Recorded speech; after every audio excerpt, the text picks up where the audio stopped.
another glorious day, my tea sippers, and you know what time it is. I hope you have all of your crumpets together because it's time to dish tea. And you're dishing tea, darlings, with Big Meech. Can't wait. It's time to dish tea with Big Meech. It's time to dish tea with Big Meech. It's time to dish tea with Big Meech. It's time to dish tea with Big Meech. Darling.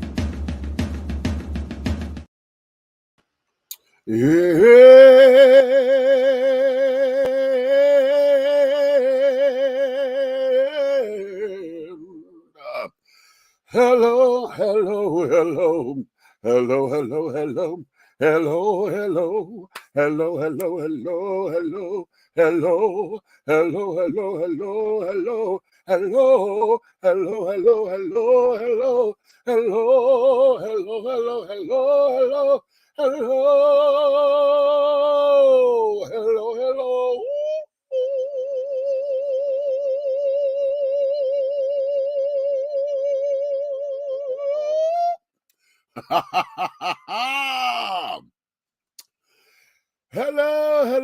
Hello there, darlings. What's your tea? What is your tea, sugars?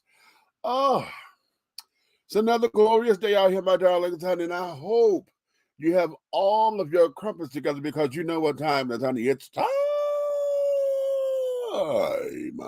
to dish tea, and you are dishing tea, darlings, with Big Meech. What's up? What is up, honey? What is your tea?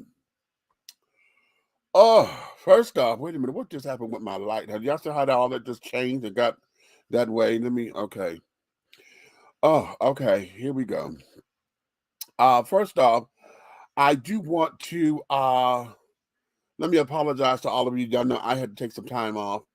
And I'm still going to be very sporadic. Okay, this particular season of Dishing Tea, honey, we have been on very sporadically and carrying on because we got a lot on going down the pipeline and carrying on, and life has been lifing. Okay, wait a minute, I'm gonna talk and send somebody the link so they can watch on YouTube.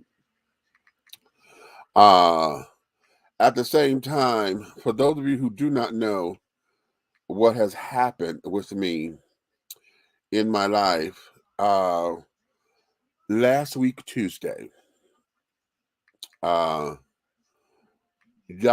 heard me talk about my grandson when he's been here and carrying on, and y'all heard him in the background and all of that. Well, last week Tuesday, my grandson had taken his own life in my bathroom.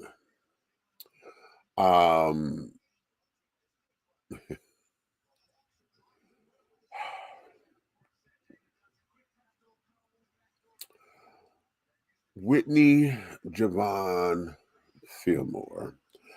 We knew him as Prince. We called him Prince around here. And it took me a couple of hours before I went to the bathroom. Because when I first came home, I thought he was home and in the bathroom with the door closed and the light on. But after about an hour, because he's known for being in the bathroom, it was quiet. So then I thought that he had left. I was like, oh, well, then he's not here. So then another hour passed, and I'm on the computer, and then I'm about to get ready to shower. And at that point, that's when I was trying to get into the bathroom. And that's when I discovered him, and we had to go into everything. I done told this story so much to a hell. I think I'm on autopilot where I tell it. So I know I'm editing right now. If you want to know all of the story, there is, I did do a video, but it's on my political page. For those of you who do not know, I am running for mayor of the city of College Park. And so I'm starting to get my campaign stuff together. So I do have another page, Demetrius Taylor for Mayor, that's here on Facebook. So if you go over there, you will see the message that I put up there about all of that, because it's a little bit, it's intense. It's a rather long video. It's almost an hour long. So if you got some time, I invite you to go over there to catch the entire story and then to catch the message behind it, because there's something bigger going on here. There's something bigger going on here, and I'm going to make it a mission of mine to continue to advocate for comprehensive, intensive, and extensive mental health care. Okay, but not just for civilians and everybody, but for everybody. I'm also looking at it for our first responders, because after dealing with what I'm dealing with and watching them come to the house and then listening to them, this is everyday work for them. So they left me to go handle something else, Okay. The medical examiners left my house to go to another case. You understand? So when we talk about mental health and not knowing how people process death and process gore and heinous acts and stuff that is really, that can really take you up out of here, just to walk up on it. Could you imagine walking up on something very gruesome and you don't know how to handle it? Okay, and I'm looking at first responders when they have to walk death scenes and this, and I was fortunate that our scene wasn't gruesome and things of that nature. I did untied, because he used my scarf, and he hung himself on the back of my bathroom door. And everybody is asking me this question. Oh my God, he was so tall. How did he do it? How did he do it?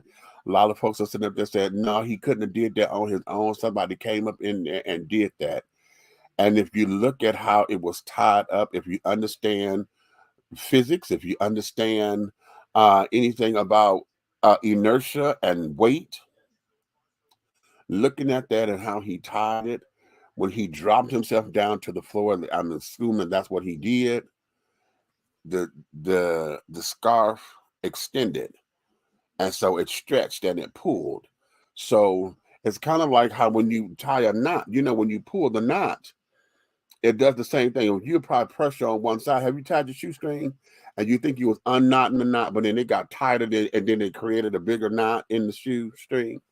And I believe that's what happened in this particular case, because I had to fight with that damn scarf to untie it and to carry it on. So a lot of people are asking me questions, and I'm going to say this here because I've had friends come up to my house. They, my address and my phone number is on my Facebook pages for business purposes and carrying on. But they decided that they wanted to come and do a drop in and knock at the door. And my spirit got calm after we were sitting down talking, and they wanted to come in to see the bathroom. And when she first asked me, I was a little hesitant. I was like, what the fuck do you want to see the bathroom for? I'm telling you what's up. But as we got to talking and I'm listening to them, you know how people just need closure and just need to put the pieces together in their own head. I invited them in the house so they could see the bathroom, and they come up with their own theories and this, that, and other. And that's fine, because that gave them peace, and it brought about an area for them to bring closure to it, because right now it was just all up in the air. Girl, that's my neighbor calling, and I gotta tell her I'm on the air, honey.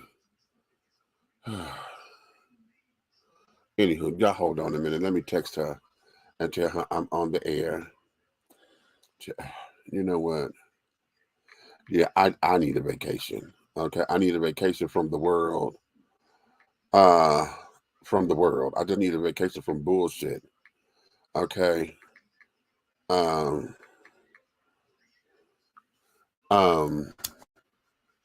she don't mean no harm. It's just that, damn it. Okay. And then I'm on my period too. So I know, yeah. Okay. I know that this is the third week of the month, and I know shit is irritating me.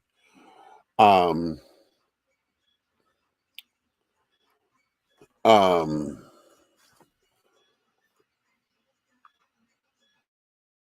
that to the wrong person. Yeah, damn it. Yeah.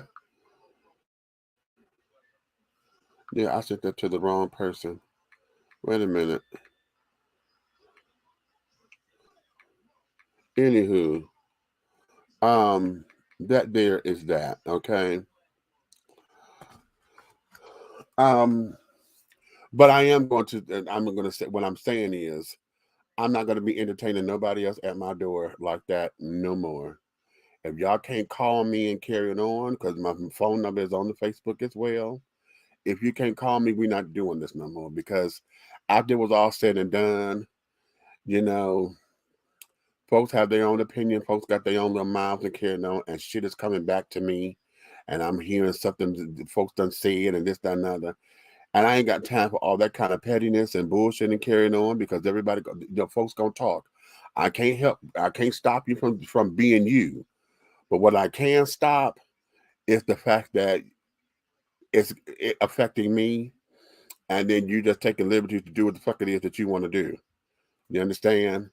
That's one time, and that's a one-time only deal, honey. Anybody else hit my motherfucking door, it's gonna be a problem.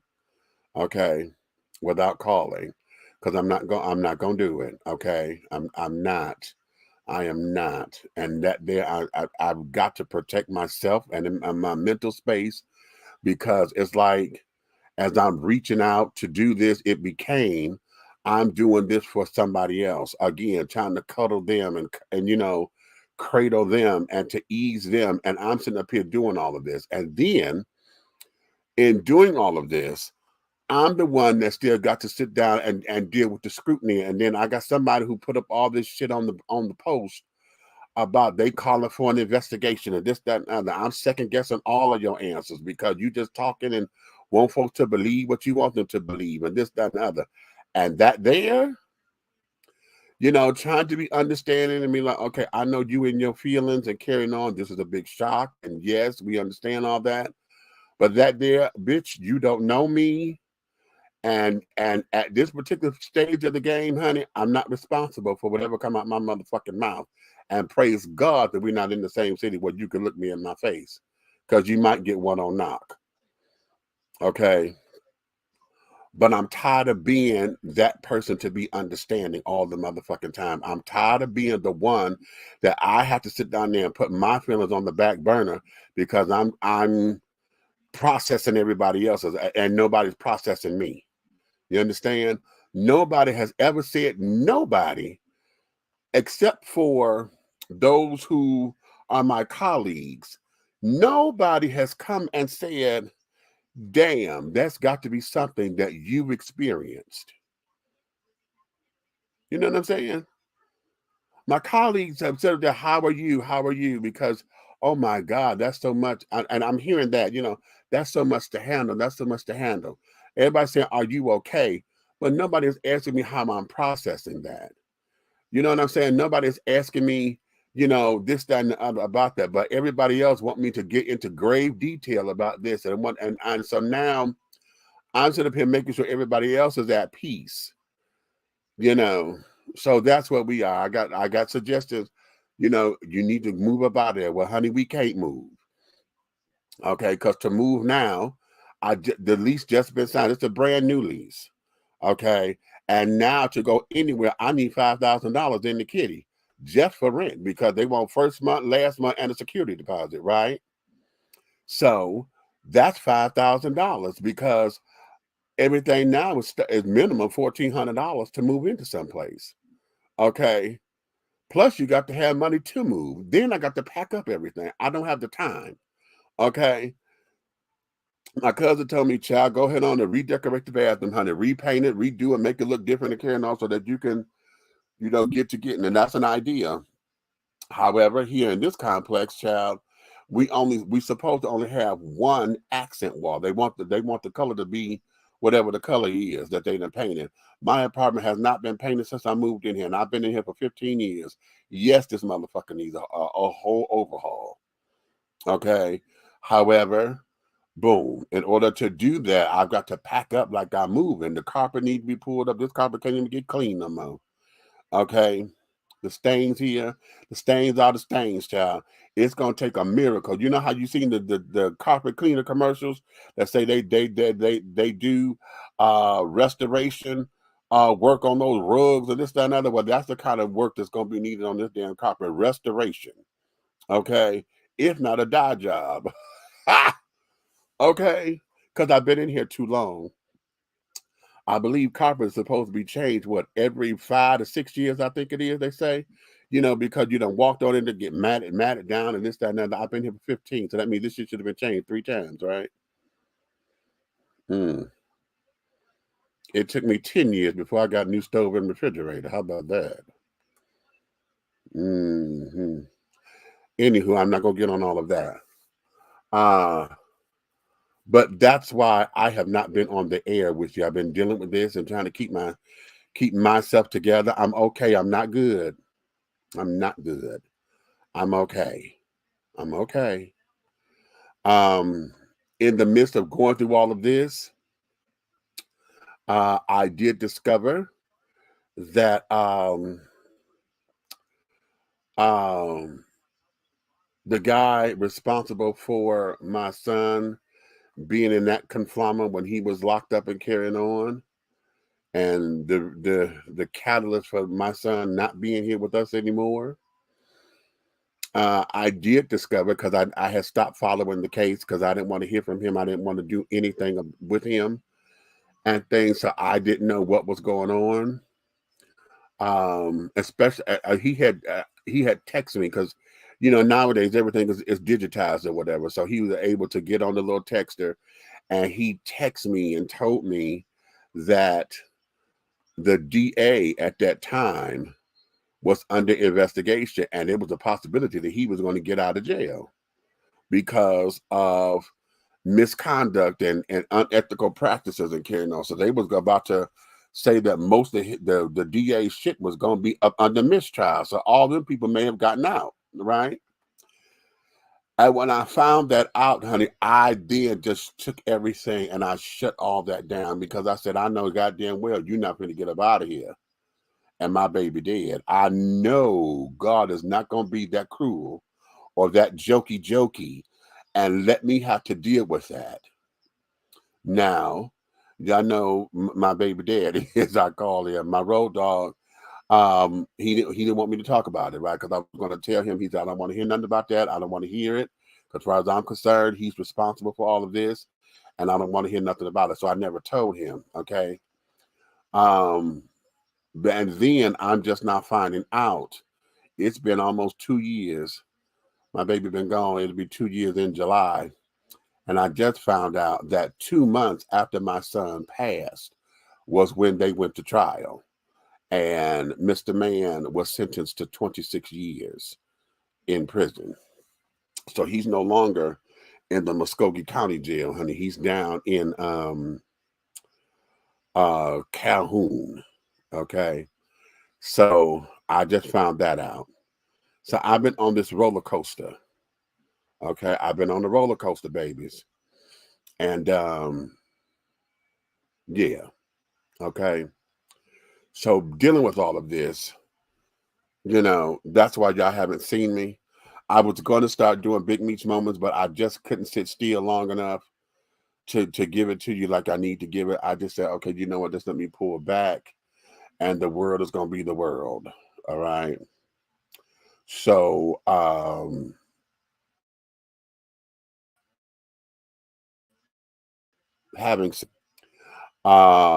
and so we're going to get into today's show. I call today's show "This Old World Ain't a Friend of Mine." That's a song. I want to play the song, but we'll get dinged for a copyright infringement, because CD Baby, honey, they real good at it, honey. They'll come up and they'll do some shit, honey, and put a copyright on it. And that there is that's what it is, okay? So I meant to put Prince's eulogy up here. Let me go find it real quick. So I want to put his picture up here. That's the arrangements and stuff. So those of you who are in Ocala, Florida, and if you knew him or the family or whatever, and y'all are want to pay condolences and things, you can go here and make some things happen. Wait a minute, hold on. I'm in the wrong spot. I gotta go here.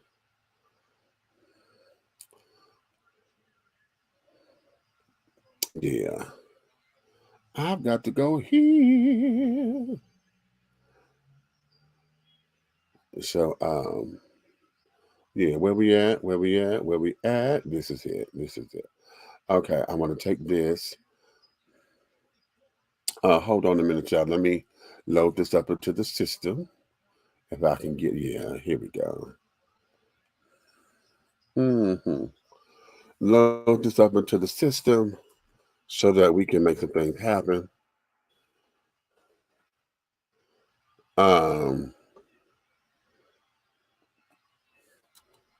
And all of that. So,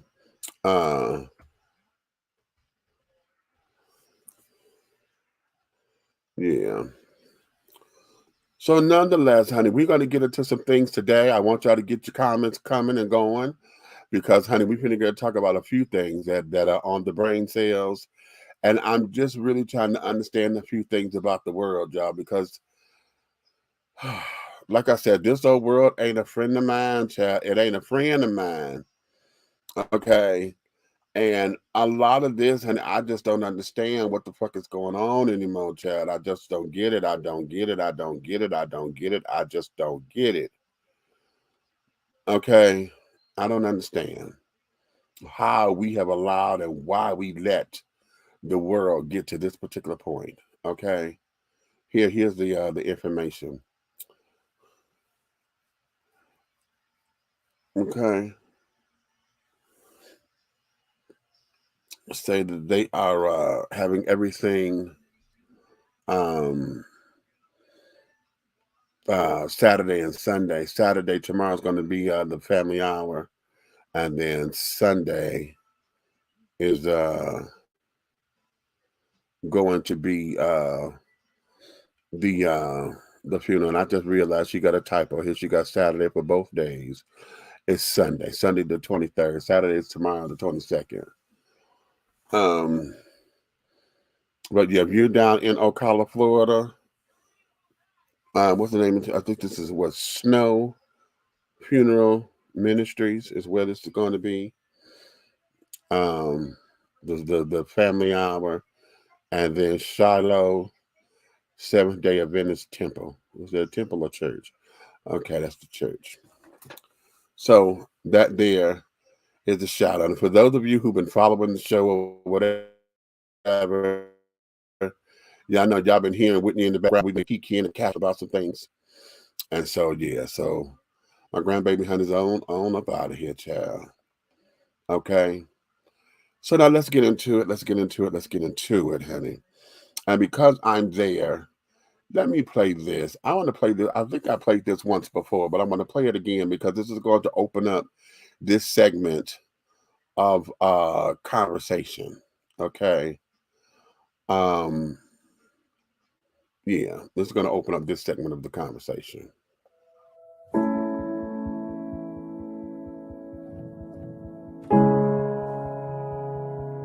My name is Kai Shapley. I'm 12 years old, and I shouldn't be here right now. I should be playing with my friends back home in Texas, where I was born and raised, but my home is gone now. Mom sold everything that didn't fit in the car and drove to Connecticut because Texas isn't safe for kids like me. In 2023 alone, more than 435 anti-trans bills have been introduced across 44 states. These proposed laws attack trans people's access to essential, life-giving health care. The right to use the correct bathroom, to play youth sports, to enjoy full and vibrant lives, free from discrimination, from dystopian surveillance, from the vicious attempts by conservative lawmakers to twist our humanity into a tool for re-election. Make no mistake, beautiful trans family. Your identity is not just valid. It is irreproachable. No one can erase who you are. No matter how hard they try. You are a gift to this world. You are the future of a people whose existence has exemplified liberation for generations. And so, terrifying as these times might be, oh honey, we shall overcome. Because they have thrown everything they can at us. And we're still here.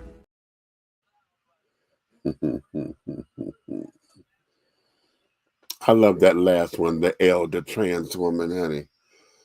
You know, those who have gone through and paid the price.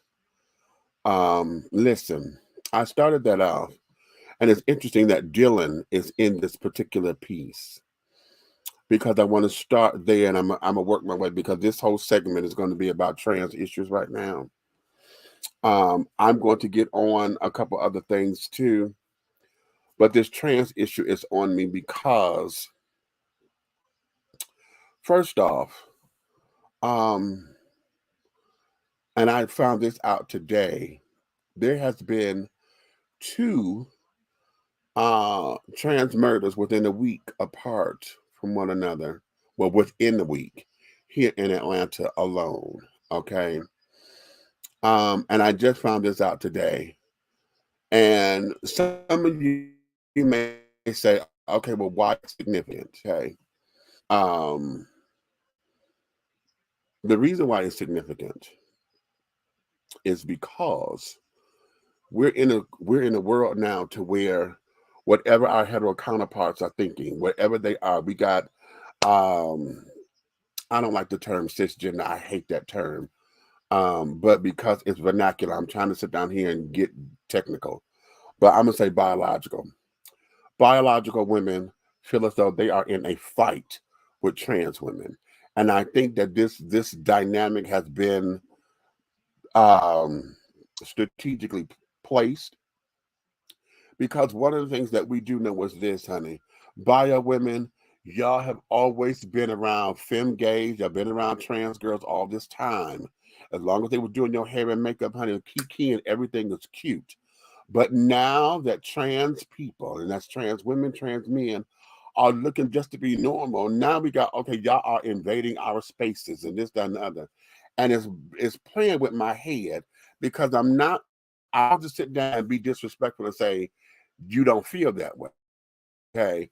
I think what has happened is a lot of this banter that we are receiving and that's going on in the world is because it has been orchestrated so that we can have something to talk about. You know, we keep hearing about transgender going in the bathroom. Y'all talking about transgender sports and this, that, and the other. They invading our spaces. Oh, they are erasing us as women. Can't nobody erase women. And then y'all want to sit down here, well, you ain't no real woman and this, that, and the other. It's not about whether who's real and who's not. It's not about what is real and what's not. We've had that particular part of the conversation before, because if you're trying to say that breast and you having a period and you being able to have children is what make you a real woman, tell that to those who have to have their breasts removed because they have breast cancer and carrying on. Tell that to people who are barren and are unable to have children. We got to go through surrogacy and carrying on because they can't have children. What about those, honey, who have had all kinds of medical problems, had to have a hysterectomy at 16 or whatever because of whatever done happened? What about those babies who've been raped and they have been so tore up because it was such a violent rape, they were never able to have children? So you mean to tell me that those women are not real women either? See, so we got to come out of that whole idea of what real women is. If you want to say that they're not female, let's have that talk, because that's where it is. If you want to go biological versus trans, you're not a biological female. You can't say a real woman. You can say you ain't female. You can say that all day. You can say that all day. And then you're only limited because those who have had SRSs, they have been sexually altered to be female now. So they're not biologically female. So see, we can have that particular conversation. And I think that's where the conversation needs to be if you want to have argument and carrying on. But what is happening, we have allowed this system to sit down here and get everybody to bumping heads to where the bigger picture is now being overshadowed. We are allowing politics to get in the way of common sense. What the hell is a drag queen or a drag show? All these different states are putting together issues about banning drag shows. For what? Y'all want to sit up here and say, oh, Florida and Tennessee, and I just read that Nevada and Arkansas and a couple other places, you are putting together legislation to say you want to ban drag shows. You want to ban transgender health. Why? And then you want to sit up there and say that, oh, we're worried about the children. This is all about the children. We're banning this about the children. But you never said anything about doctors. You never said anything about the doctors who sit up there and are specializing in transgender health care. Okay, you never said anything about understanding that we need to expand the practice. You never said anything. Y'all talking about banning transgender health care. It's not about the hormone blockers. You said banning transgender health care. If what you're concerned about are underage people or underage children receiving hormone blockers and carrying on before their bodies have reached maturity, and going through what the body's going to go through naturally, that there's a different kind of conversation, and that's not what's being said. You're saying that you want to ban transgender health care. So now, on top of banning that, we also got this religious rights bill that was going on a while ago, right at the beginning of same-sex and marriage equality, right when that was going on. We got this religious right thing because you didn't want to marry gay folks and this, that, and the other. So now y'all said this, that we got to protect religious rights. And now, based on my religion, I could discriminate and say, oh, my religious beliefs will not allow me to do this. And so y'all gave carte blanche to doctors and carrying on who feel as though they don't deal with transgender medicine to say, oh, because of my religious beliefs, I don't have to care for you. But isn't that what the same thing that the KKK and shit did back in the day, which is why we had to have black hospitals and black this and black schools and black that? Because you said you didn't want to be bothered with black folks. You said that you didn't want to be around it. You didn't want your kids around it. Oh my God, this is going to be a travesty. That was the same argument that was said about us as black folks. Okay, to where we had to create our own. Okay. And now that we have all these protections in place, those who have been protected by it now want to be the ones to throw fucking stones and tell everybody else, oh, you can't be protected by this. Where is the crime?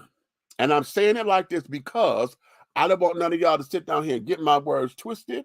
I don't want y'all to go on this whole thing about, well, what about the pedophiles? Because the pedophiles are saying that too. They saying they born that way. That pedophilia is a crime. Having sex with a child is a fucking crime. So don't come to me with that bullshit. Here, a child can't sit up there and understand what sex is. So that's a crime. A child don't even understand their body. To touch a child is going to respond and react because the body is designed that way. The body is designed to respond to stimulus. Don't you cry when you get your ass beat? Don't you cry when you stump your toe or pinch yourself or whatever? Your body is designed. You know what soft pillows feel like? That's a couple of y'all like soft things. And this, you understand that, don't you? You know when you put lotion and shit on your body, when your hair, when you're smooth and carrying on, you know what that feel like, right? Because the body is designed to react to stimulus. It's designed that way. So don't come to me with no bullshit about these damn kids and one time about pedophilia and bestiality. I don't want to hear that shit because that's a crime. We're not going to confuse or intertwine rights versus crime. You understand? I want you to get that clear. Crystal clear. Here? But we're in a space to where not only you saying about you're going to ban it, we already got the religious children sit up there are able to legally discriminate against someone. So now where does that put us? And then we're still fighting about, oh, well, the black struggle and this struggle ain't the same. Well, they're using the same damn arguments. They're using the same damn arguments, honey. Okay, now the semantics may be different, but the arguments are the same. The arguments are the exact same. Okay? So why is it that we're having all this about a drag show? They say that they want to protect children. Honey, children don't go into bars and nightclubs on their own. Their parents took them there. So if the parents say, I'm okay with my child doing this, I'm okay with it. Okay? Who are we to tell them how to raise their parents? We may disagree all day. I don't like when parents sit down and smoke weed with their kids. I don't believe in that bullshit. Okay? I don't believe in it. I don't. Hey, my mother raised me, honey. We don't party. I don't party with my mother. Because I know how I am when I want to party. Shit, I know when I get drunk and carrying on, I know I don't get high. I get drunk. Okay? Or, no, I don't get drunk. I drink. Okay? And hell, I get my little buzz on or whatever. And because I like to be in control of my faculties. Somebody got to be able to tell the story, and somebody got to know what's going on. Okay? That's me. But I don't party with my mama. Okay?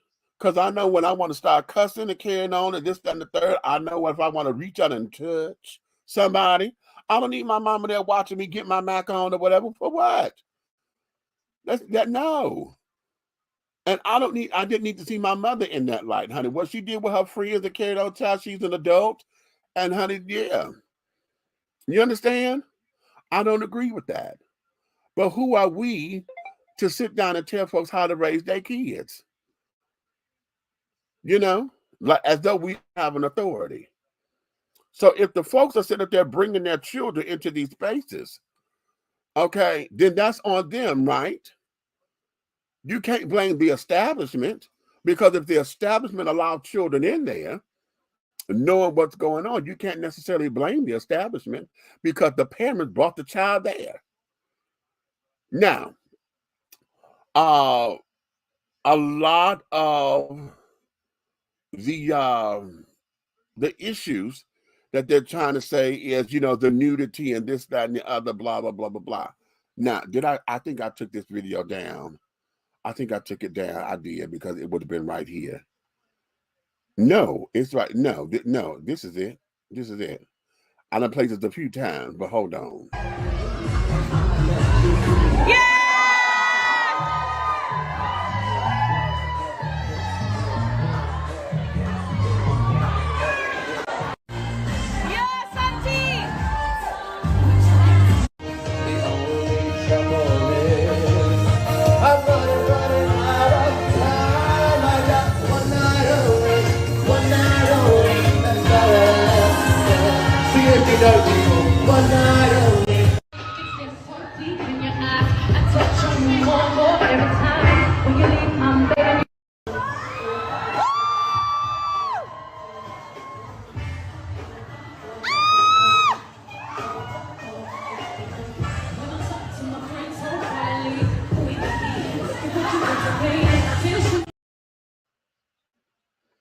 Now, let me tell you why I have a problem with that.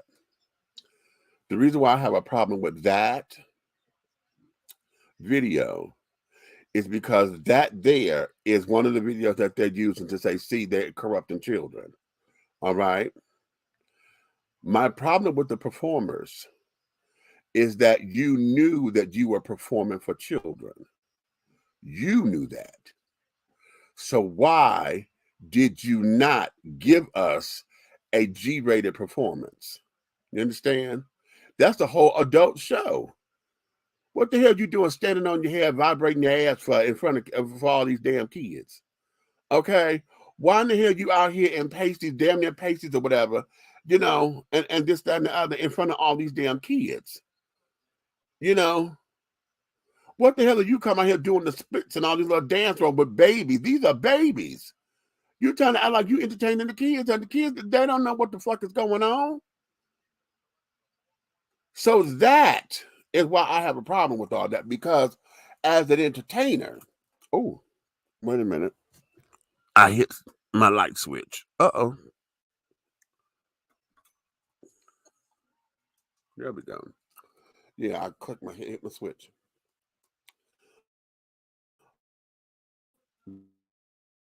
That is where I take and I take issue because it's one thing to know your audience. And I think one time before in the show once, and I felt like a penny for change, child, because I was requested by a guy who was paying to do a particular number. Okay. No, I want you to do this. I want you to do this. Oh, and carrying on. And I asked him, I said, what the audience is going to be like? Oh, they're going to be fine, honey. It's going to be adults there and carrying on. It's going to be good. It's going to be good. And I, of course, the dressing room, so I didn't know what's going on. So, child, when I got out there, the number done started and carrying on. And when I got out there and I saw all these damn kids, I couldn't even I got through it, but I was like, Lord have mercy. You know, and I had to tell him, I said, don't you ever do that again. I'm out there apologizing to these folks. And of course, they're looking at me because I'm so big and carrying on. They looking at me like, okay, who in the hell is this? Okay, and why is this person here? This is supposed, and then on top of it, honey, this is supposed to be a church event. Now, catch that. You know, now we weren't at a church, but we were at a hall. You know what I'm saying? So I'm like, honey, oh my God. I said, don't you ever have me come out here and do that shit like that again, because this is an adult number, honey. I got dildos and toys and carrying on and carrying on. Okay, the way the song is, and you got me out here with these people. You know, all because it was a request. And then you didn't tell me what my audience, the entire thing about my audience, you know? So I know that feeling. Okay, I know what that feeling is of being out there and you don't know the audience. Okay. Oh, wait a minute. Oh, I like that. What you say? These same people don't say nothing about parents taking their children to Hooters. Well, you know what? Okay, and I like that response, but let's go here. Hooters, even though we know what the rest of, why am I just like doing all of this with this damn, it's okay. The camera is adjusting, it's changing this damn light and it's getting real weird on me. Hooters being a restaurant that is built on misogyny. Okay. It's built on that. The whole name says it all. It's Hooters. So they always, the whole idea is for women, largely breasted women, to walk around exposing their cleavage and carrying on. Okay. And to serve the gentlemen the drinks and the food. Okay. So because of that, this place is a cesspool of Me Too movement type reactions, because men always think that they got carte blanche with women. And before it was sexual harassment became so big, back when Hooters was first developing, carrying on, hell, the men folk was always, you know, attacking the hitting on the damn waitresses. I was going to say servers, but yeah, and they don't hire men to be on the floor. How about that? Because the name of the bar is Hooters. Okay, so women, boys, and you know, sons that take they boys up in there all day. Hell, they take the whole family to Hooters for this girl to come up here with her jiggling titties to be all in your goddamn face. But there's nothing wrong with that. And as much as the women's movement set up there and tried to, you know, talk about the bar, and they wanted this, and this, and how dare you, and blah, blah, blah, blah, blah. You know, they wanted all that. You're right. They don't talk about that. Okay. They don't put the same emphasis that they do with everything else. Now, here's the thing. A drag show is just as calm as going to Hooters. Okay. What they gonna do about Lips restaurant, honey? That's a drag restaurant. All the servers and everything, honey, they serving your food, everything is in drag. So what you gonna do about that in certain cities? Because they know that, Atlanta or Georgia rather was trying to adopt that. They tried to put a bill like that through up in here, but that shit got shut down so damn quickly it was ridiculous. They attempted, and I think they're gonna try to attempt it again. Okay. So now, what are we looking at? What are we saying here? And what's the bigger picture? Okay, what is the bigger picture? Because you can't force us back in the closet. We so far out, honey, there is no closet anymore, honey. They just up there and toe down the wall on that bitch, honey, and expanded the damn day room, honey. That closet ain't no closet. You know what I'm saying? So what is the bigger picture that the Republican Party is trying to advocate? What is it that we're trying to advocate outside of ignorance and stupidity? Because we're not advocating. I don't even want to use the word tolerance. Don't tolerate me, damn it. Okay, don't tolerate me. Because to tolerate me means that as long as you can get something out of it, you're going to put up with my shit or my brand of bullshit. Okay, until your needs have been met, and then you're going to throw me away. No, don't tolerate me. Okay? Either you're going to deal with it or you're not. You understand?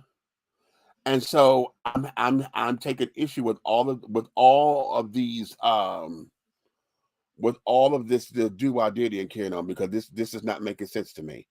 It is not making sense to me. You hear?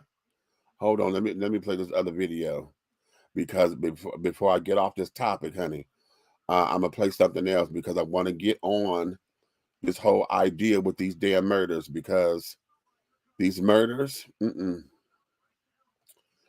y'all still, a lot of people want to still get into the whole idea of, oh, they tricking folks and all of this, okay?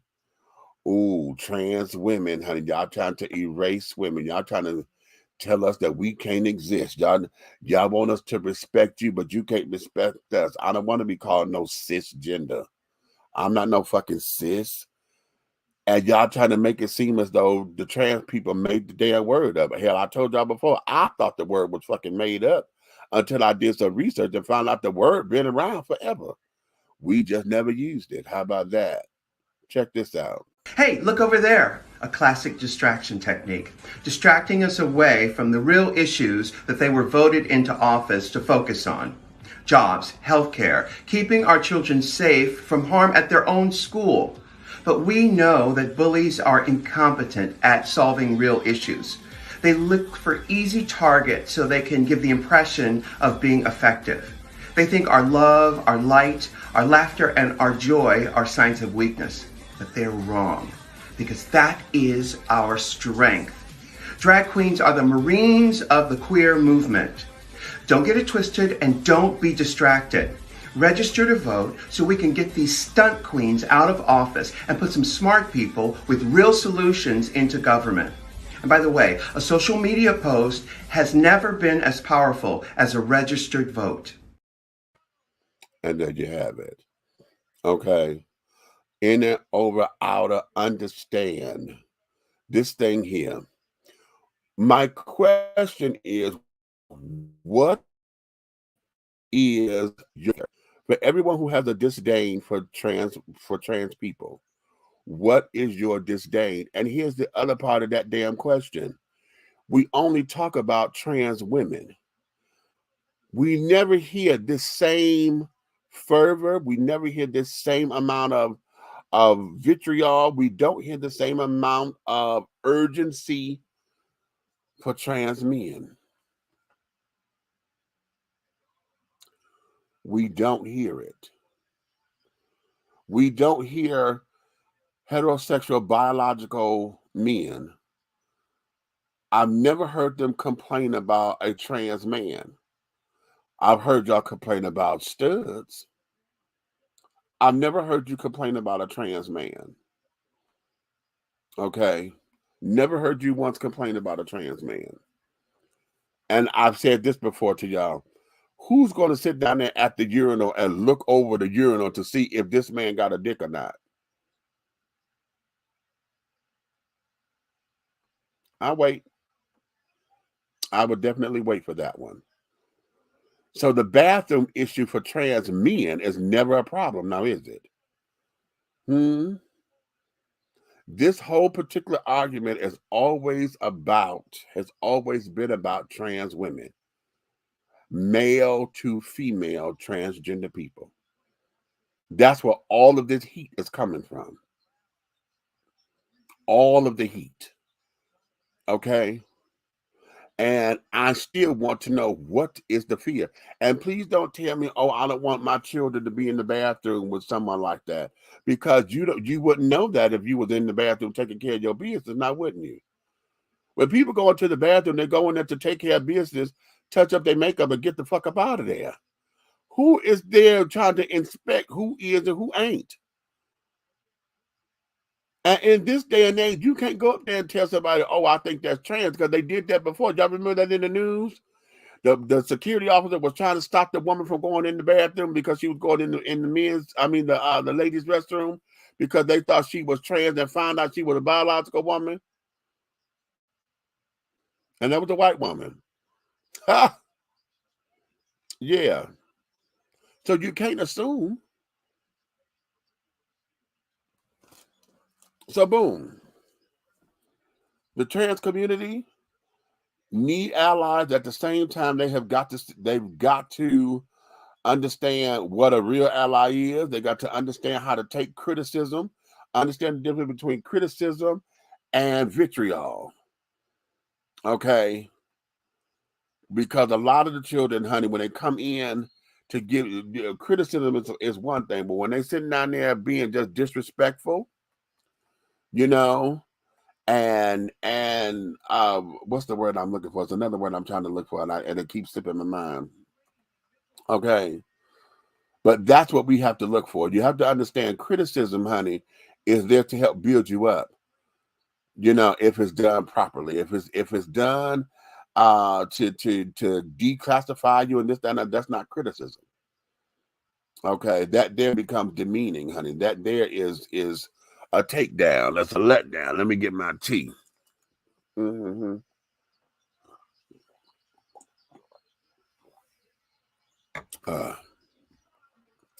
This here's some tea that was in the freezer that my grandbaby made, child.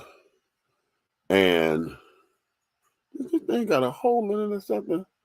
It ain't supposed to be. Why is this wet on the bottom? This thing leaking somewhere. Damn it. This is my glass I got from Lips, child, when I went there.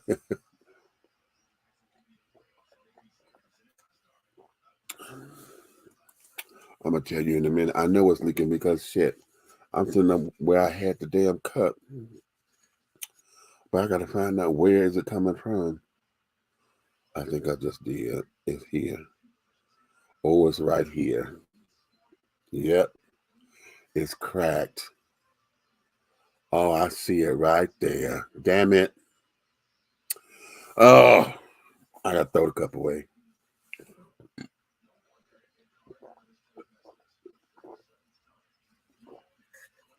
Yeah, there's a big old crack right there. Okay, well, all right, I got to get a new cup. I'm going to play the next clip. But anywho, let me just play the next clip because I forgot what I was saying, dealing with that damn cup. Let me go here. Yeah, let me play this. Thanks for joining us here at 5:30. I'm Alan Devlin. And I'm Savannah Louie, and for Tracy today, Atlanta police investigating a string of shootings involving transgender women. The two most recent ending tragically. Now, police need your help identifying a man who they believe might know something about one of these cases. Two incidents happening in southwest Atlanta, the third in northeast Atlanta, two of them taking place this month alone. Atlanta News First reporter Zach Summers live in Midtown. And Zach, investigators say these shootings are not connected, but they are certainly very concerning. Detectives continue to investigate if the acts committed against these three women were motivated by hate, but right now they say there's no indication that they were targeted for being transgender, nor does it appear these were random acts of violence. Atlanta police need your help to identify this man investigators believe might know something about the recent death of a transgender woman. Rashida Williams, also known as Coco the Doll, was found shot to death Tuesday night at a strip mall on MLK Drive in southwest Atlanta. It's sickening and sad. Jim Farmer is the director of the Out on Film Festival. Some of these people. Earlier this month, they showed Kokomo City, a documentary featuring Williams and three other black trans sex workers as they navigate life in Atlanta and New York. I was just really captivated by her story, her drive, you know, how she was just so charismatic, and it's just to hear yesterday about her murder was just infuriating. Williams' death is the third violent act against a transgender woman in the city this year. 37-year-old Ashley Burton was shot and killed at the City Park Apartments on Fairburn 2 weeks ago. In January, an unidentified trans woman was critically shot on Highland Avenue. Investigators say the three incidents are not connected. We're no different than anyone else. Tracy McDaniel is the founder of Juxtaposed Center for Transformation, a human and civil rights advocacy group for trans people. She says living as a trans person is dangerous, especially for brown and black trans women. There are people who are afraid to be who they are. There are people who are afraid to walk out of their doors. McDaniel says anti-trans rhetoric and initiatives, political or not, only fuel violence. She says until there are real repercussions, trans people will continue to be targets. We're not going anywhere. We're not going to stop fighting for our right to live as human beings.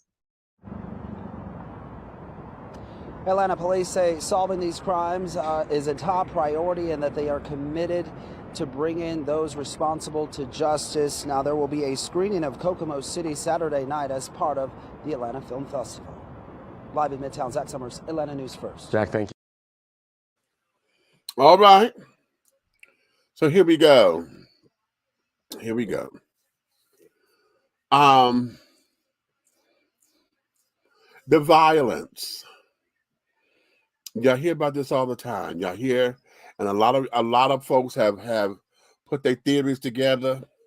You know, again, trying to pit trans against black, trans against biological, because when trans women say that black trans women are being murdered at the hands of black cisgender heterosexual men at alarming rates, the argument becomes, okay, y'all want to say it's happening all the time and we got all these deaths, but according to the statistics, there's only been 200 and some odd already for the year. When we got, hell, we done lost that many in a day of black men and this, that, and the other. And it becomes that kind of argument. Everybody want to go tit for tat. But here's a statistic that another news broadcast said, that violence against transgender women, particularly African-American, black and brown transgender women, has increased 93% since 2017. 93%. Okay? A lot of it goes unreported. Unreported, a lot of cases are cold. You know, because we still have those kind of officers who may feel as though that, hell, it is what it is. And then a lot of it goes misgendered as well. If you realize that this particular person was male at birth, honey, then everybody want to go out their way to make sure that they know you was a boy. You know what I'm saying? And it becomes that kind of rhetoric. So it becomes misgendered. And so the statistics do not become accurate. You understand? So now, in lieu of everything that's going on, my question to society is this. What is it that you would do to bring about a fair exchange? If you don't want transgender sports, you don't want transgender health care, you don't want You really don't want trans people to be in love and carrying on and this, that, and the third. You don't want trans people to look as normal as possible. If they passing or whatever, you know, the whole idea of passing. See, here we go. For those of you who don't think that the arguments are the same, honey, that ain't the same thing. Well, the argument of passing, honey, becomes one. Because as long as you don't know that this trans woman is trans, then you say they tricking somebody. Ain't that what white folks said about mulattoes and high yellow folks who pass for white? Oh, you're deceiving me. Mm-hmm. Same arguments, baby. Same arguments that nobody want to hear. Because you so busy wanting to prove that it ain't the same. I'm black. I can't change my skin. And we know that. But why is it that the arguments are the same? Why is it that the arguments are identical, damn near word for word? So if it's not the same, how is it they're able to use the same arguments? That's okay. I'll wait for that answer because, yeah, I'll wait. I will definitely wait. So I need to, you know, as we're going on, that there happens to be the whole big thing. Now, let's take it to the other end because we're dealing with this thing here. But now we got this trans person who I call Caitlyn Jenner 2.0. Now, what year was it that Caitlyn won Woman of the Year? Let me look this up. Well, the research department, y'all there, give me the year that the ESPYs gave Caitlyn Jenner Woman of the Year. She wasn't even a woman a whole year yet, but they gave her Woman of the Year in what year? Because that was what, 5-6 years ago, maybe. Yeah, I got to get that, honey. I got to get that. Oh, I didn't know she had a middle name. Ha! Wait a minute, she called herself Caitlyn Marie Jenner. I didn't know she had a middle name, honey.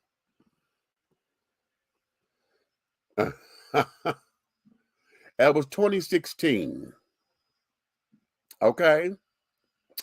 So 2016 was the year that Caitlyn Jenner became Woman of the Year.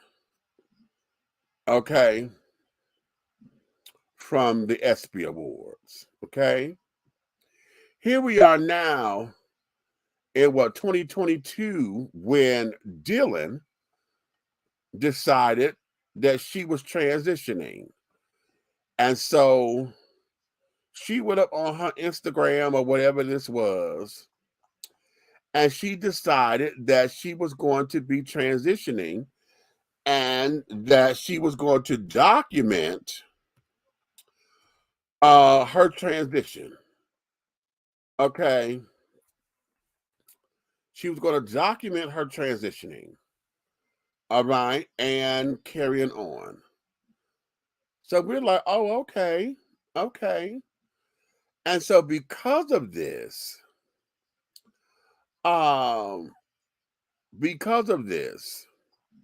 she has now captured the world, right? And oh my God, this is my so-and-so day of being a woman. And I've only seen 1 or 2 of her little videos, right? And only maybe 15 seconds of it. Okay. So we are here, right? So now that she done all this, and she's taking hormones and all of that. I was listening to my sister friend, honey, Hope Giselle, on her live today. And she said this girl was able to go after the sought out doctors that have an 8-month waiting list. Okay. And she was able to get her facial feminization surgery and that bitch got snatched. Okay. And all of this, that, and the third, honey. electrolysis and all of that and this, that, a boom, about a bing, and you know. But now this girl has been able to land gigs. Okay. She is able to, she got contracts, honey, Bud Light and all these other different things that she's become the spokesperson for. Okay. America is having an issue. Now, I think that it's awfully stupid. You done spent your money on the damn beer, but now y'all want to sit down here and blow it up, honey. Y'all want to blow this up and blow that up and blow this up and blow that up and pour the beer out. Have y'all heard the song? You know, they did a cute little song, honey. They got a little song out, you know, fuck Budweiser, whatever the case is. Some child is doing the thing. Oh,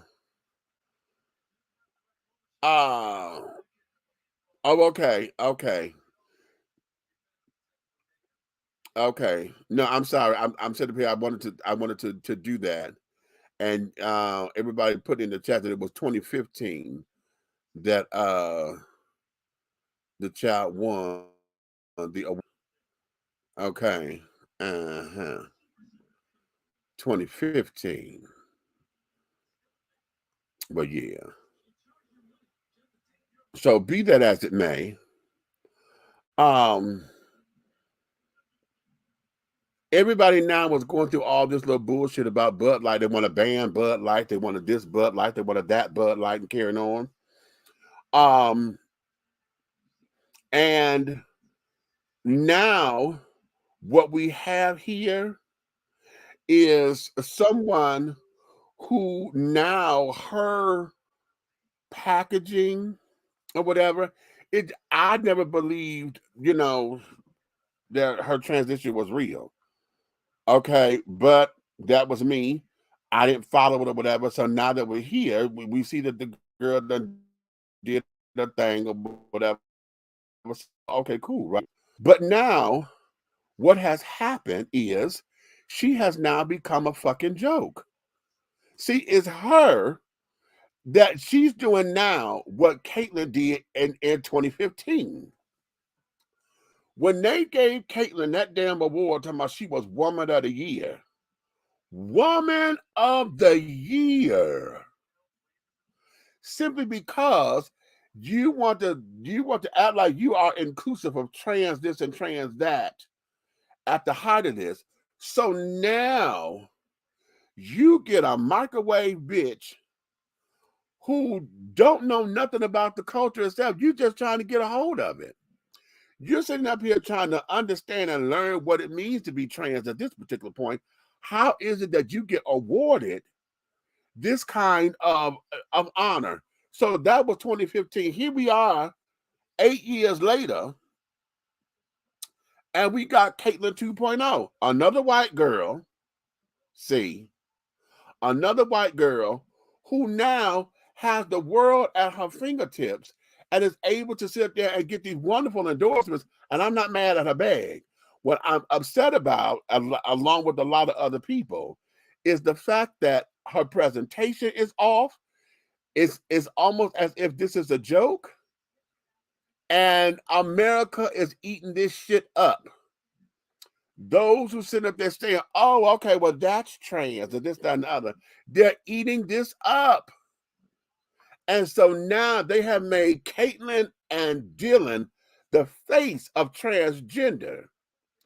And all of your disappointment with it, all of your this, that, and the other with it, all of your, oh my God, this can't be true, and oh my God, all of that gets translated into violence when they go out to drag queen story time and shit.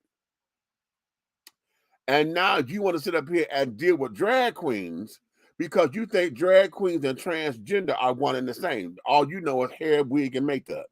You don't know the dynamics. And instead of educating yourself about it, you think you know, and then it becomes a whole big to-do. Okay, much ado about nothing, because you refuse to educate yourselves, and then you still have not said what the fuck it is that you're scared of. Since you say, you know, what is the fear? And if you're not transphobic, okay, then you're transmesic. How about that? Did I gave you that word a few weeks ago? That transmesia is the new word, honey. It means hatred. Because you're not phobic, honey. You're not scared of nothing. You say you hate it. So you're transmesic. Yeah, look it up. That's the real word, honey. I gagged when I found out about it, right? I got that from Hope as well. Hope said she said we're gonna change the language because y'all not scared, you just hate it. Okay. You don't fear it, you hate it. And so because of that, now we are here in this particular day and age. And what made what'd you say, Glamour magazine? Oh, really? I didn't catch that one. Glamour magazine named her Woman of the Year in 2015. You know what? I missed that. I remember when she first, what was that Vanity Fair she was on the cover of, where she finally made her what's the name? Looking like not Muriel Hemingway. What's the other actress name? Because she looked just like the one actress. I was like, oh, sister, okay.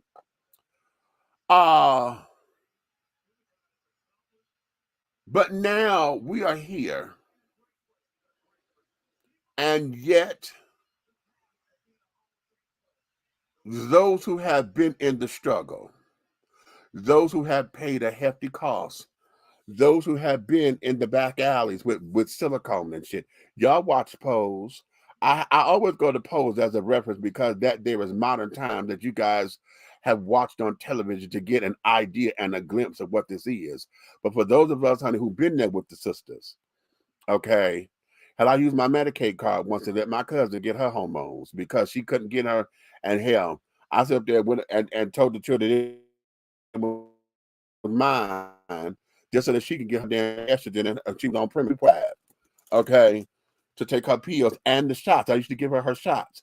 But the girls who worked at the stores, see, y'all don't understand. A lot of them girls are out there working the stores to make their money. So they go get the surgery and stuff done. So when the doctor was coming, the pumping man was coming, a lot of the girls, honey, was sitting up there working. So they're gonna be in town. So I'm gonna get 200 in this hip and I'm gonna get 200 in that hip.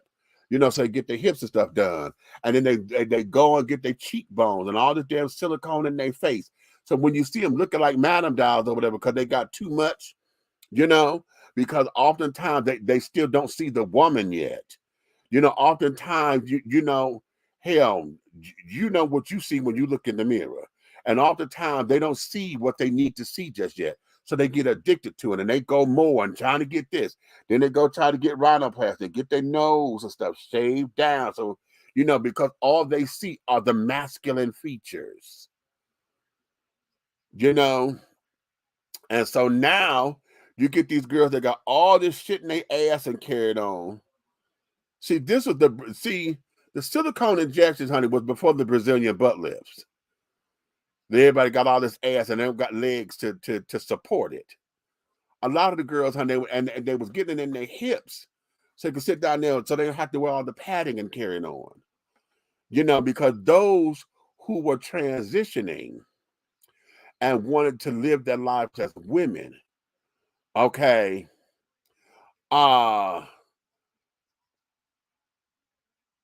they were padding and carrying on because they were working in the clubs as the entertainers. So a lot of the drag queens, you know, a lot of them who are comfortable with being boys and say, I'm okay being a boy. I just get up for entertainment purposes or whatever and express myself in the feminine. And I could take this shit off. I could take my makeup off, honey. Samantha goes in the box. Okay. Samantha goes back in her box and on the shelf. Okay. I pull her out when I need to make a coin. Okay. I don't live that way because I'm not a woman. Okay. Not.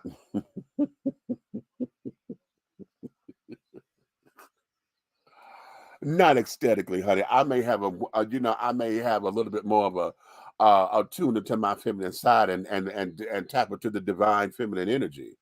Okay, but I've had to learn how to embrace my masculine energy as well. Because hell, I enjoy being a man. Okay. But for those who don't see it that way, those who say, no, I'm not a man at all. Okay. And those who walk this life, that's a whole different thing. Because see, here's the other thing, and I've been asking this of trans people all the time, and I heard T.S. Madison say this. She was the first one that I heard say it publicly, and that there is the T needs to come off of the LGB. Why? Because trans is not a sexual identity. Trans is a gender identity. Gay, lesbian, and bi, that's all sexual. That's all sexual. Being queer, that's a sexual identity. I'm queer, okay? And what does that mean? And now, well, queer is trying to now have another definition to where, you know, it's coming out of maybe sexual attraction or whatever. But definitely trans is not a sexual identity. So they've always been standing alone. I mean, hell, even within the alphabet, child, if you talk about drag queens and transgender, okay, they've always been given the brunt end of the totem pole and the stick. Always, always, always. Hell, we got folks who don't even want to fuck with drag queens. Oh, I don't fuck with drag queens because they messy, they loud, they always starting fights.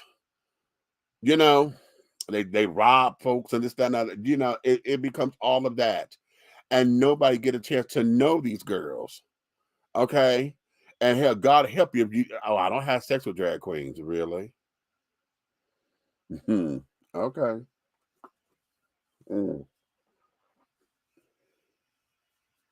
Yeah. So it becomes all of that. And that's internal stuff within the alphabet children that we got to deal with, that we haven't made peace with. Okay, we still don't like the fact that you know, we're very strict on wanting to make sure that masculinity is of our culture.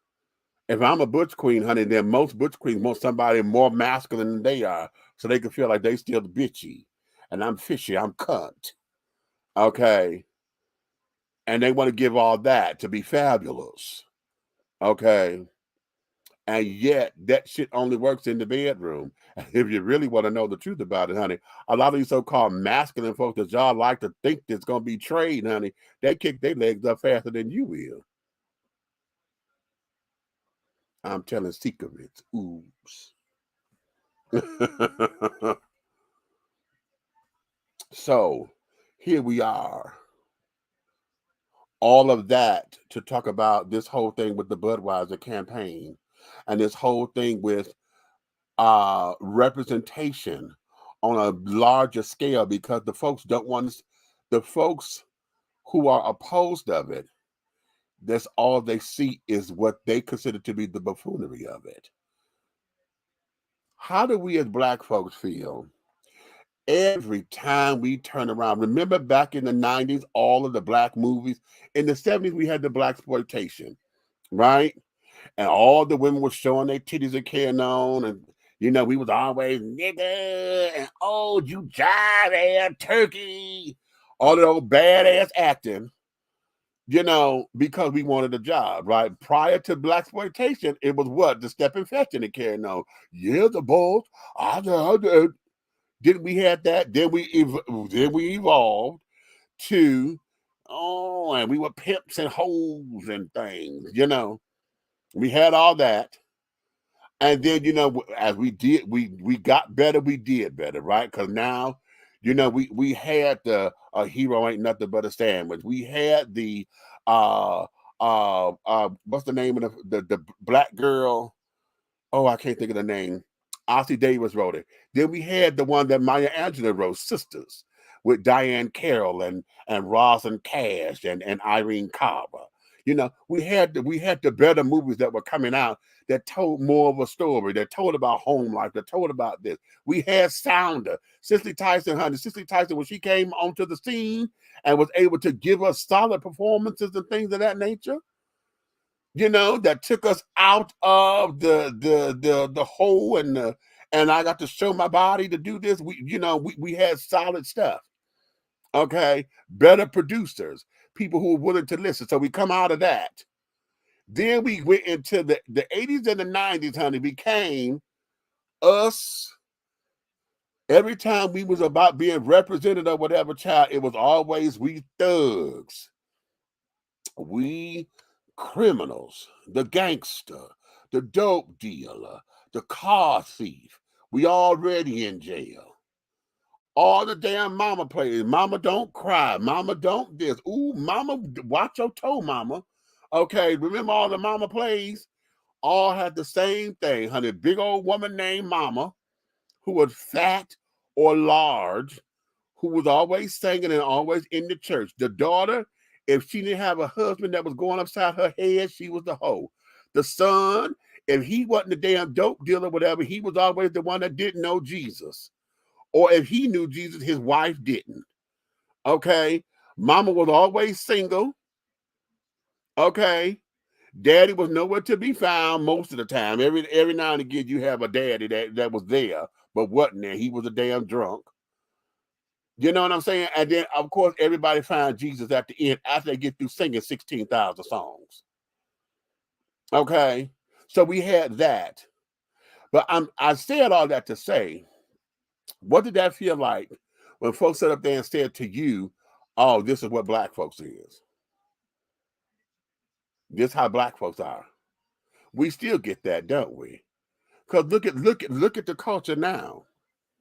We have allowed our culture to be narrated by the powers that be. And now that we in reality TV and social media, we have allowed that to permeate the existence and the narrative that we have. Because now y'all done let all these damn housewives shows and carrying on about to get y'all asses fucked up. Because you want to think that you could be Nene and all them kids and what's my girl? Bonnet Chronicles. What's her name? I'm looking right at it. I got her picture on my wall with me. Tell me her name, y'all. Oh shit. Tammy Roman. Okay. Y'all wanted to be her and the other children. Okay. Oh my God. Okay. And y'all think that y'all gonna be Kenya Moore, honey. Miss Fag Hag Central. Okay. Y'all want to be all those girls. And I think that because y'all can flip over tables and throw shit in folks' face. Okay. Remember, honey, that's a TV show. And they got security to break up them motherfucking fights. Okay. But y'all get out here in the real world and think that somebody's gonna be there because you trying to get kudo points and things that want to be a clapback bad bitch, and you want that to go viral so folks know not to fuck with you, and then you think they're supposed to get you in the clubs free and this, that, and the other. See, we have allowed that to permeate us, and we have allowed that to be a definitive, defining narrative to who we are as a people. And that's across the board. That's gay, straight, this, that, and the other. That's across the board. Here, we have allowed that to with us as gay folks, the alphabet children, honey, we have been nothing but the pets of those particular shows. Oftentimes, honey, the gay child up in there, honey, you're there for comic relief. You're there to sit down there to finger snap, and they want you to be just as extravagantly flamboyant so you could expose your little boyfriend and carry it on, talk to your girls and this, that, and the third, got you there to do everybody's hair and makeup and get their clothes together, bitch. Ooh, sister, you sharp, you fly, bitch. I live, ho. Now we go out into the real world, honey, and we wonder how come heterosexual black women look at, we keep saying they usurped our language, and they have for the most part. A lot of shit that they say, honey, come from the queens. But some of the shit that we got from them, a little bit of it we got from them. Because this shit ain't new. Hell, if you go back and look at some of the 40s, the shit from the 40s and 20s and stuff, some of this language that they've been saying, hell, I know I gagged, honey. When I was watching The Cabin in the Sky, honey, Miss Thing clicked this thing, honey. When she clicked the bitch, I gagged. Ah, okay. Miss Ethel Waters, honey, gave Miss Lena Horne one old fabulous old click, bitch. And it was a read, and she clicked her. And that was 1942. I said, oh, my mother said, oh, you think you made something up, huh? So we have allowed all that to permeate this. So we don't like it when we get misjudged and mischaractered, characterized or whatever, when folks sit up there and take a different tone with us as Black people, as men. Okay. And now, ladies, you don't like being misgendered. I'm a real woman. Don't call me cis. I ain't no cisgender. I'm a real woman.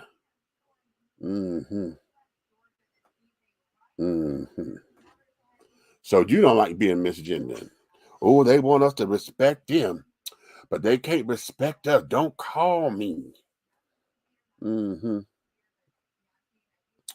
Oh, they trying to erase us and come all and invade our spaces. And I'm still waiting on a solution. Y'all got quiet in these comments, honey. I'm still waiting on a solution. What is the solution? Or solutions, plural? Because there's more than one. There's more than one. Okay?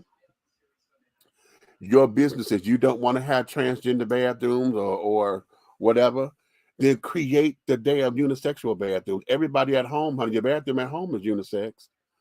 Everybody who comes in your house, honey, ain't but one or maybe two bathrooms, depending on how your house is. If you got your private bathroom, that's yours. But you got the public bathroom for your company. So everybody who comes through the house that got to go pee or whatever, honey, it's the unisex bathroom, ain't it? How come we can't have the unisex bathrooms, honey? We've seen them with the little man and the woman on the thing, honey. You got to lock the door so nobody come in there. Huh? We got the baby changing station, the family bathrooms. All it takes is just changing the sign off of one of the doors, right? Could eat that up. But we're so busy worried about shit that you'd worried about a drag show. A drag show. And that's destroying the children. But you in your house shooting up your drugs. You in your house polishing off these goddamn guns and shit. You in your house verbally abusing your wife, verbally abusing your husband.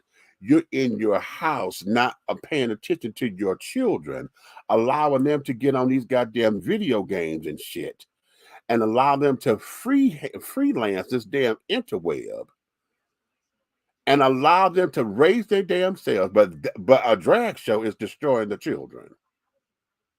Really? And you want who to believe that? Because that there cannot be the only reason. There's a bigger agenda here.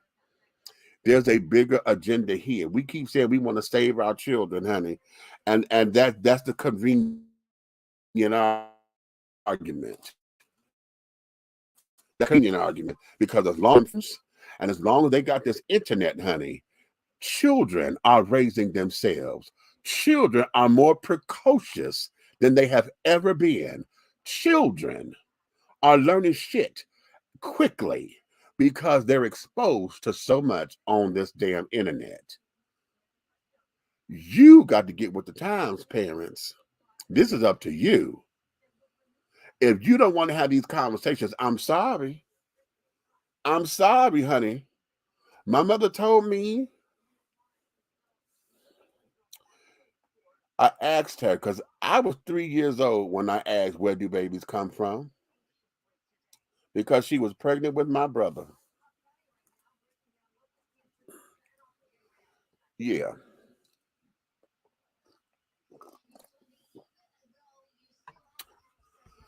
And my mother got nervous. And she was trying to wait for my daddy to come home so my daddy can tell me. But I was pushing. I remember that day. God, I remember that day. And my mother sat me down on the couch and she told me, because she asked my grandmother, her mama, and my grandmother told her, well, honey, if he asking, it's time to tell him. Because the conversation never came up. She wasn't going to come to me. I came to her. And that's always been my barometer when it comes to kids. If kids are coming to ask a question, it's time for them to tell them. But of course, you tell them in age-specific language. Because once you give them enough that fuel their curiosity, they're going about their own shit. They'll leave it alone. Yeah. Until the next question. Okay. They would definitely leave it alone. But a lot of you parents, and this is what frustrates the fuck out of me with it. How is it that you forgot that you was a damn child once? How? I'm trying to understand it with this book banning shit. I'm trying to understand it about the culture that we're living in right now. I'm 53 years old. So these people who up here making these laws that's supposed to be the young folks, this is my generation.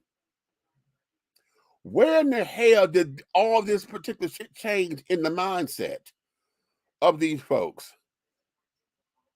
Why are we allowing this to sit down and permeate the culture? Because hell, ain't nothing damn changed as far as history and stuff is concerned. So how is it we are here? How is it that my generation have now all of a sudden forgot about their childhood and forgot what it was to be a kid? I was just talking to somebody today, and I said, listen, sweetie, I am first generation HIV hitting the world. You understand? When HIV, when all this stuff started hitting, it was in 1982. When Larry Kramer was sitting up there on Donahue telling the world that there was this kind of cancer. It's going around and gay men are being affected by it. He said that on national television. And the world turned their back on that deliciously. The world turned its back on it. Okay? Miss Sunshine State herself, California Oranges, honey, Miss Anita Bryant was one of the ones who started that shit, that gay cancer or whatever was a curse from God because you're living a homosexual lifestyle. And all the religious children jumped on that. I'm first generation that. We are first generation AZT drugs. The generation after us, they are second generation AZT drugs, but they are first generation treatment. And why do I say it like that? Because the generation after us, they got the HIV drugs they're carrying on now have been able to sustain folks. We're not having the people drop off and carrying on. You understand? So the generation after me, they are first generation treatment and they are first generation undetectable. They are first generation, I can have my meds and I can't transmit this disease. You understand? And I'm saying all that to say is that this is how the times have changed. Okay? And in times changing and we getting ready with the world and understanding what's going on. Because see, now my generation is trying to have sex again like we used to have it when we were kids. Raw is law. Okay, raw is law. So that's where we are. I'm equating all of that with reality TV and carrying on and how what's going on in the world today, how all of this is interacting with one another and how we are afraid to have these kind of conversations. Now, The generation after me, they are first generation prep, which is now you could take a pill so that you could build up your immune system so that you won't catch or contract the virus. So they're first generation prep. They're also now first generation PEP. Okay, now PEP is the new pill that they done came up with. It's kind of like the Plan B pill for pregnancy. If you think you know you done been sleeping with somebody who's HIV positive or you've been exposed to it, you go take the PEP pill, honey, so that you could get you could get it working in your system within the next 3 days or whatever. Okay. So all of this is to say that how the world has changed, and yet we are still afraid to have the conversation. And this is my generation. My generation, I sat up here and I got all up in here and forgot what it was to be a kid. We are stagnant. We don't want to educate ourselves. We have refused to look at the world, honey, from a different prism. We have refused to accept people for who they are. We have refused to allow and to say, hey, this is where we are, because we have gone to one side of the spectrum. We've got to find happy medium again. You understand? See, back in our mamas and our grandmamas' time, whatever, they was on one side of the spectrum. Now we didn't come to happy medium, honey. We done went all the way to the other side of this damn thing. Now we got to find our way back to happy medium, because everything that our grandparents and stuff that they taught us that never wasn't wrong, and everything that we doing to try to overcome ain't right. You understand? We've got to come back to the happy medium so that we can learn how to coexist with everybody. You ain't got to agree, because we're not supposed to agree. We're not the Borg from Star Trek or whatever. Everybody's on one state, one mind, one track or whatever. We're not that. We are individuals. Individuals. We ain't that. I got a couple more things, y'all. Hold on. Let me go. I ain't did none of these comments. Let me go up here and get y'all comments up in here so they can be registered on the board.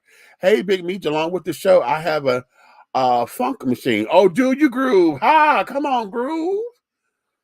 It's a Korg monologue, and what I had to do, if I figure it out, is program different sounds, added in the sounds it's got already. Okay, well, then do that thing, honey. You can sit up there and create. Good evening, darling. Oh, shit. My condolences, Big Meat. Yeah, thank you, baby. Thank you. My condolences to you and your family. Thank you, baby. Big stuff. What's up, Buck? Okay, continued prayers and blessings to you. Thank you, baby. All Republican red states for the most part. Yes, this is true. For all these old stupid-ass bans and carrying on. These same people don't say anything about parents taking their children to Hulu. Yeah, we put that one up there. Okay, Mook Millions. Mook, what's up? Where your mom at? Y'all at work? Okay, everybody was saying 2015. That's when that's when we was looking at that. Okay. She's white with privilege, honey. Say that one more time. Okay, say that one more time, honey. Okay, there we go. Thank you. Now, ain't that it? Okay, right. Okay, say it. Don't hate on Kenya. She's going. She's going with the we and fabulous. You know, fuck her. Okay, that gone with the we and fabulous. Okay, listen, Miss Fag Hag Central, Miss Fruit Fry Supreme. Okay, and I went to school with her. Okay, and you know, I really believe that a lot of that is for the television. You understand? Because this is what she was getting paid for. This caricature of herself, honey, is what she got paid for. But yet, this is what we want to say is what Black women are about. You're supposed to be a strong Black woman, but yet this is the representation that we have. Okay? Y'all can't even put sentences together correctly. But this is the representation. Okay? Everybody with weave down their back. Okay? Lashes that's too long, honey. You got on stage lashes for everyday wear. Okay, you got an 8-inch pump that you can't walk in, you're stomping in. But you fabulous. Okay, with a $1,500 bag on your wrist. Okay, but you ain't got $2 in that bitch. But you fabulous. Okay. Okay. All for the look. Okay. All for a look.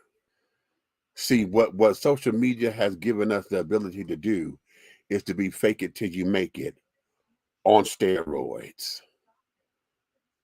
Okay. This is fake it till you make it on fucking steroids. We could do filters. Okay. Now they're trying to do this to where they're trying to introduce AI, artificial intelligence now. They want us to be artificially intelligent. Okay. To sit down here and to create this. What's this? The AI song that's out here with Drake and somebody that they did the duet that somebody have done through artificial intelligence that they got up on fucking iTunes that's making money.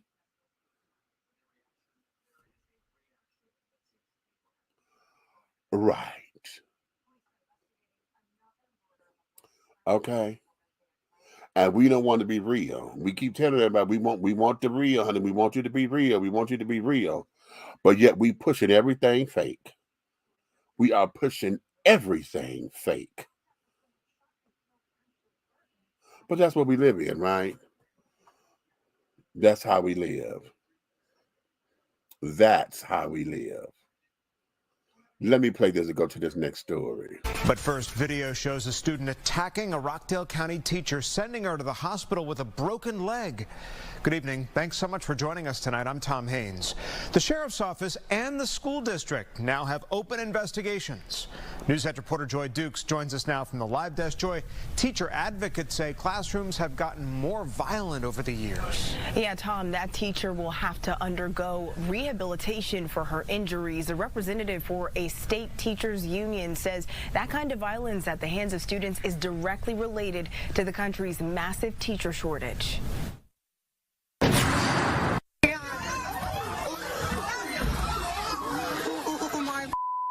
This video of a student attacking a teacher inside a Heritage High School classroom on January 26th is now under review by the school district and authorities with the Rockdale County Sheriff's Office. Students are out of control. The video, which has since been shared thousands of times on social media, shows chaos erupting in the hallway after an argument between the student and teacher, seen here, escalates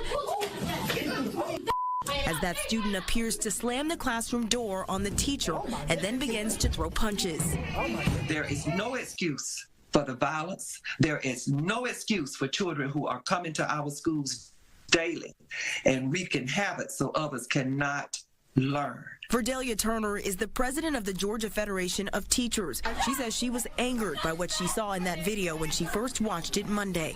She tells Fox 5 incidents like this one make it difficult to keep teachers inside the classroom. When we search the web and just Google student assaults on teachers, we'll see numerous assaults across the country. She believes both students and parents should be held accountable. In this city and this state, we are in a state of emergency, and right now, we need zero tolerance. A spokesperson for Rockdale County Public Schools issued a statement that reads in part, quote, RCPS does not tolerate student violence towards any staff members. Students who harm other students or staff will be disciplined according to our Student Discipline Code of Conduct and will be appropriately charged by law enforcement.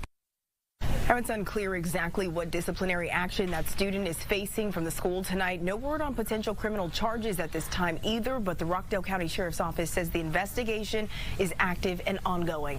From the live desk, Joy Dukes, Fox 5 News. Very disturbing video there. Joy, thanks. Now that there was a month ago, and that's down here in Georgia, Rockdale County, right? But y'all have seen the new one, okay? Everybody have seen the new one with the teacher that got to fighting with the student and carrying on over the telephone. And they got to fighting and this, that, and the other, and her dress done come up. Everybody sitting there trying to talk about her ass showing her. Oh, she got all this ass out because she wore a thong, honey. Okay. Y'all Google her up on go on YouTube, and you can put in teacher fights with the student over phone, or and then you may say substitute teacher speaks, and you will see that she's done her own video in response to that. Okay. And what I love about it is that she says that in all 22 years that she's been an educator, okay, she has never had a student attack her like that or whatever. She said, I have 4 children. She has a husband. Okay. And she's basically going to get out of the profession. And they done brought charges up against her. They brought charges up against that teacher. And this is where I'm going with this. Because I need to understand something about you fucking parents who want to sit down, and now we done got so lawsuit happy to where everybody want to sit down and say, oh, the teacher didn't have no business putting their hands on my child or on a student. Okay, there's a bus driver here in Atlanta who just got fired because he's on the school bus and he's telling the students to sit down on the damn bus. Sit down, get right. They're not. So he says, you want to know what happens when you don't? Now, he wasn't going real fast at all. They say he was going about 9 miles an hour. And so when he hit the brake, of course, everybody went, and, they went flying a little bit, right? He said, now, this is why I tell you, sit down. Now, that's a lesson. That there is a lesson, okay? But that's not what everybody hearing. Everybody wanted all the parents. Oh, my God. How can he do that to those children? What if that had been a real accident? What if he had to slam on those brakes because there was a child that ran out in front of him or whatever? Huh? See, everybody jumping at the wrong shit. We want to get upset at the wrong shit. Okay? Now, he clearly on the radio, on the thing, clearly is telling them to sit down. Clearly. And so he said, do you want to know what happens if you don't? So he stops to show them a lesson, to get them to understand. Ain't that what we do with our kids all the time? We do that to our kids all of the time. Don't put your hand on that. Don't put your hand on that. It's hot. Don't put your hand on that. It's hot. Then what do? We let them touch it till they burn the shit out. They say, oh, feel the heat. Right? So why is that any different? Y'all want to sit down and want to charge this damn substitute teacher because that little girl, I was about to call her something else, that little girl felt that she had the right to challenge that teacher like that? And like the girl said, she said, no, she invaded my space. And at first, I thought she had bumped the girl first too, right? But when I looked at that video again, what happened, the girl bumped her as she pushed her out the way. She said, don't put your hands on me. And the girl came around her trying to grab the damn phone. And that's when she knocked her hand away. See, I said, okay, there we go. So then the girl now, you want to act as if you're going to jump bad. So she going to swing like she finna slap the fuck out of her. And no Miss Thing, they got to tussling. Now the teacher said all of this. She said she done snatched out her braids and stuff. She said all her edges, like right here. She said all the way back. She done snatched that woman's hair out. Snatched the hair. Okay. And carrying on. But they finna bring up charges against her. Really? The video that I just played, you don't know what charges y'all finna put on this student? Now that teacher didn't want to fight the girl back. She's trying to sit down there and try not to hit that girl. And now she done got a broken leg because of it. See, right there, let me tell y'all something about a job. Because see, jobs say that old stupid shit because they don't want the liability. And this happened to me on mine. Okay? My job was to take a picture of the guy. Because you tell me, take pictures so that we can pass it along to everybody when someone who's a vagrant come in. Now, I didn't think nothing of it because hell, I had a report, so I thought what to do, and I'm taking this picture. When he slapped the phone out of my hand, I whooped his ass. Okay? Because you invaded my space like that. Okay? When it was all said and done, do you know my boss and him at the time told me I provoked him. Because it's seen in the video, he kept throwing his hand like, don't take his picture, don't take his picture. I said, wait a minute, honey, that's my job to take his goddamn picture. What the fuck are you talking about? That's my job. You said that in the SOPs, that's part of what we do. So now you telling me I provoked him. Really? So my boss, the GM, and the damn HR director, they came to that as a consensus. So I got, it wasn't a total write-up, it was a counseling and training. Fuck you. You understand me? So up until he left, honey, I stopped everything. If I didn't have, somebody else take the pictures. I ain't doing, no. Somebody else take, because you ain't got my back. You don't have my back. Now that picture there, in both of these videos, there's another one I was going to play, but where it didn't have any sound. Okay, that was a month ago too, down in Florida, I think it said, where the black boy jumped on that white woman teacher because she took his Nintendo controller or whatever, and he followed her out in the hallway and beat that woman unconscious. Unconscious. And listen, we got to do better on this national security, the National Department of Education and carrying on. We got to do so much better than what we're doing. And we've got to learn how to empower these teachers on some things, because self-defense is self-defense. Do you see how these kids are these days? Half of them don't look like kids because their bodies are developing so quickly. When I was in school, I was the anomaly, right? Big and tall. I was always the tallest one in my classroom until I got to 10th grade. Okay, when I got to 10th grade, there was one guy taller than me. He wasn't as big as me, but he was taller than me with a size 15 shoe. Okay, I'm 6'4", and he had to have been about 6'9", 6'10". He had a size 15 shoe at that time. In 10th grade, that was 84. Okay, so that there, yeah, like I said, when I got to high school, but that's where I started to balance out, and I wasn't necessarily the tallest one in the class. But for the most part, I was always the youngest one in the class because I was promoted. Okay, I jumped a grade, and so I was promoted, and I was always the youngest person in the class. So the youngest person, yet the tallest person. Okay, and that there was that was me in my day. These kids now, honey, shit, they coming, they got facial hair and carrying on. The boys looking, and they looking like little morsels and carrying on hair. When I was working in the school, I had to tell myself, that's a child.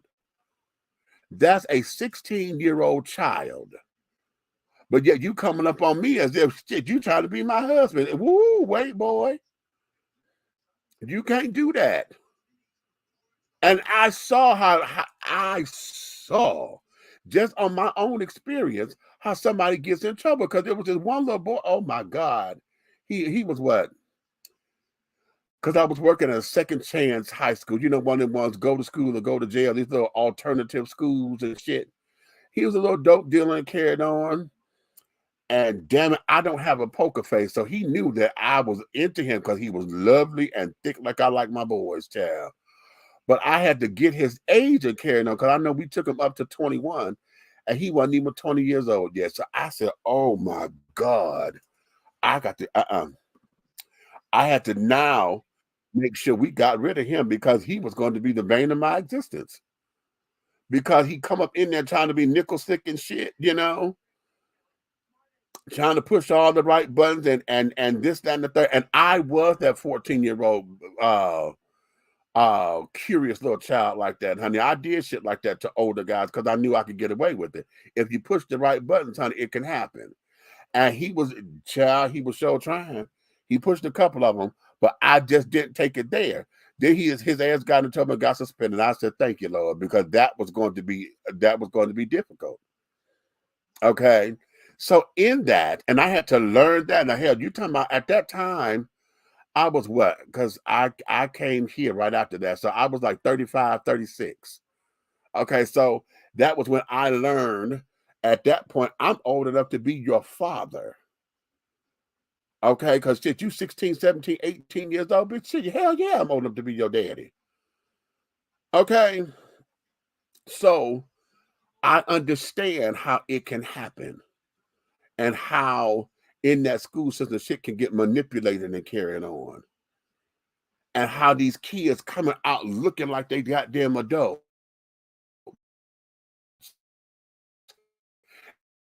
And then they want to sit down and challenge you? Really?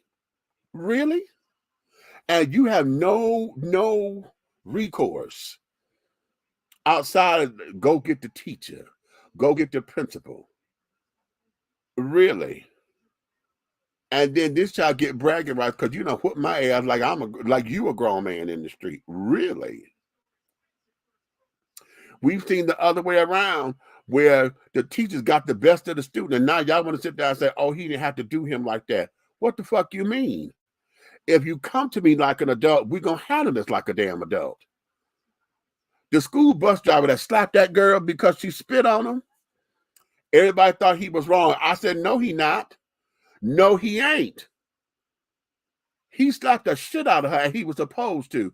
Because that little bitch sat up there, and she cranking up that goddamn spit, and she knew exactly what the fuck she was doing. And he told her, oh, okay. Everybody want to jump. Oh, that's a female. That's a female. She knew she was a goddamn female. She knew that before she did that damn nasty ass spitting shit. She knew exactly what she was doing. So do you want to be grown? There's grown consequences. Here, how? Again, how have we allowed ourselves to let society tell us how and why children are supposed to be this way? Here, how is it that you as a parent, you say, don't hit mine, bitch, I will knock the shit out that little bastard. If they come stepping up to me and acting as if they're going to take me on as a one-on-one like I'm a fucking adult. Because coming to you ain't going to be the solution because you don't empower this little bastard to do this shit. You, parent, have empowered your child to do this on heinous ass shit. You don't take care of that. You come and get me. That used to work when I was a kid. Because that was adult to adult. You don't handle that. That's adult business. You come and get me. Well, what happened? When the parents stopped coming, I came and told you what was going on, but you didn't bring your ass up here to the school. I came and told you what was going on. Ain't that what happened when the bully kept doing this, that, and the other? Didn't we learn that as kids? What you do? Tell the teacher. If the teacher don't do nothing, he keep doing it, then you pick up a book and knock the shit out of him. Ain't that what the lesson was? So what changed? What changed? Don't hit my kids. Don't hit my kids. Now, to the credit, let's give a credit. The credit to that argument is we got folks who do stupid ass shit simply because they don't like your kids. Okay? You got folks that sit up there all in their feelings because they don't like yours. You know, and all that kind of jazz. So they take shit out on the child unnecessarily. You know, and that there is where the problem is. But again, what I say, we've gone from one side of the spectrum all the way to the opposite side, and we got to come back to the middle. We've got to come back to the middle, because there is no way that any of these teachers that I have seen within the last 3 to 4 years, any of these teachers should be getting in the kinds of trouble that they've been getting in when all these old hateful ass teachers, these hateful ass students want a challenge. And then here's another thing to consider too, and I said this earlier talking to somebody. You got to look at what's going on in the school system. A lot of the students feel they can take on the teacher because a lot of the new teachers and stuff, they just a few years older than the students. Depending on where you are on the high school level, how you 24 years old as a substitute teacher or whatever, you 24, and the children that you in here with, they 16, 15, 16, 17. So they don't see you as no teacher. They see you like they see their older siblings. So they probably handle you like an older sibling. You understand? So that changes the dynamics of that. So how do we combat that? What is it that we need to do to combat that? To where respect is there. Mm-hmm. Yeah. Okay. What do we do, people? That there is the question. That's the question. Did I cover everything? I think I may have. Okay, that I had on my tea list today, honey. I'm trying to go over. Let me look at it because I don't. When I put it up on the Facebook page and carrying on, or when I write the description, yeah, I just write it and I forget what I say. Okay. Oh no. The big one. Okay, I knew. Okay, I forgot this one. Let me do this because I can't go without doing this one today. Okay. Oh, let me do this. I'm gonna play this. Let me play this for y'all. And you tell me.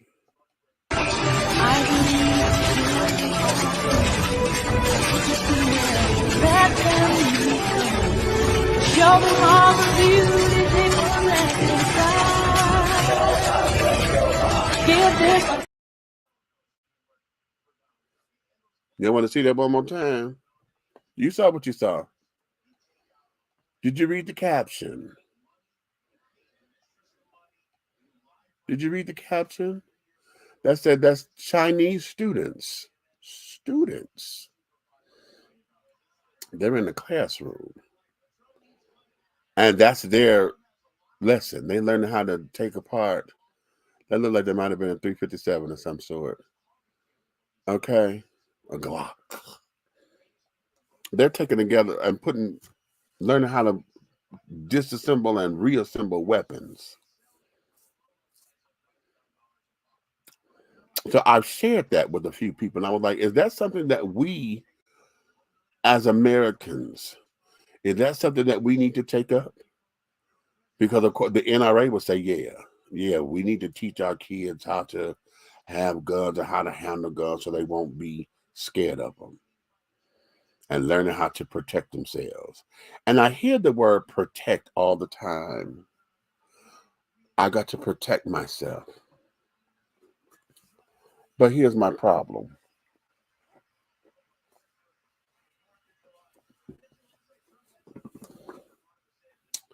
How is it that protect myself becomes killing someone all the time? How does protect myself get translated to killing?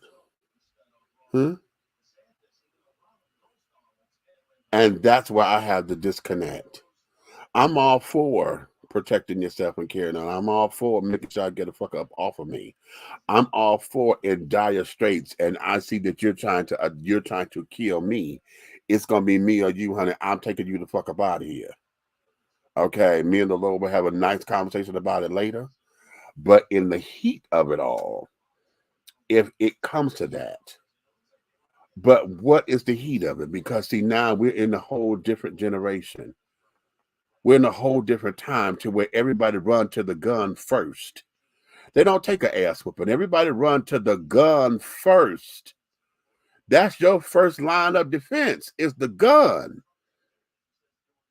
Now here we got two different killings.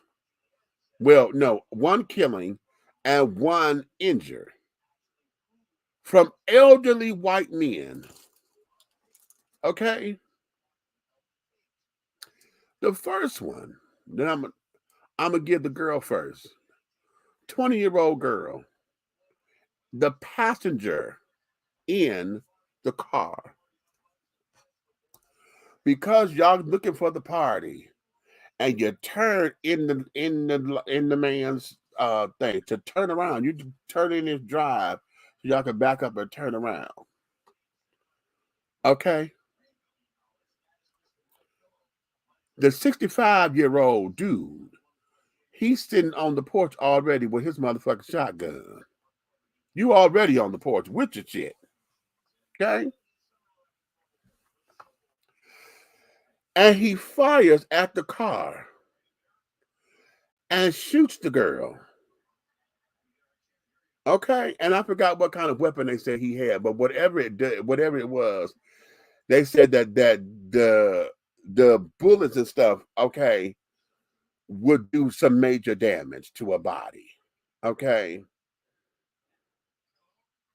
So you killed this girl because she turned into your driveway to go someplace else because they had the wrong house. And then the report was saying that where they were, they did not have good signal. So it took them having to drive like to another county or another part of wherever they were before they could get help because they couldn't get no phone signals. You understand? So see, that's something that the city need to work on, because how many of y'all have been traveling just in the cities where you are, and all of a sudden your phone is up there and say you have no network, and you don't even have a network to make an emergency call. You have no network. Okay, we don't have payphones and stuff anymore. So what do? Huh? He kills this girl. The second one, Ralph, y'all, 16-year-old boy, going to go pick up his siblings. They're identical twins. Going to go get his siblings.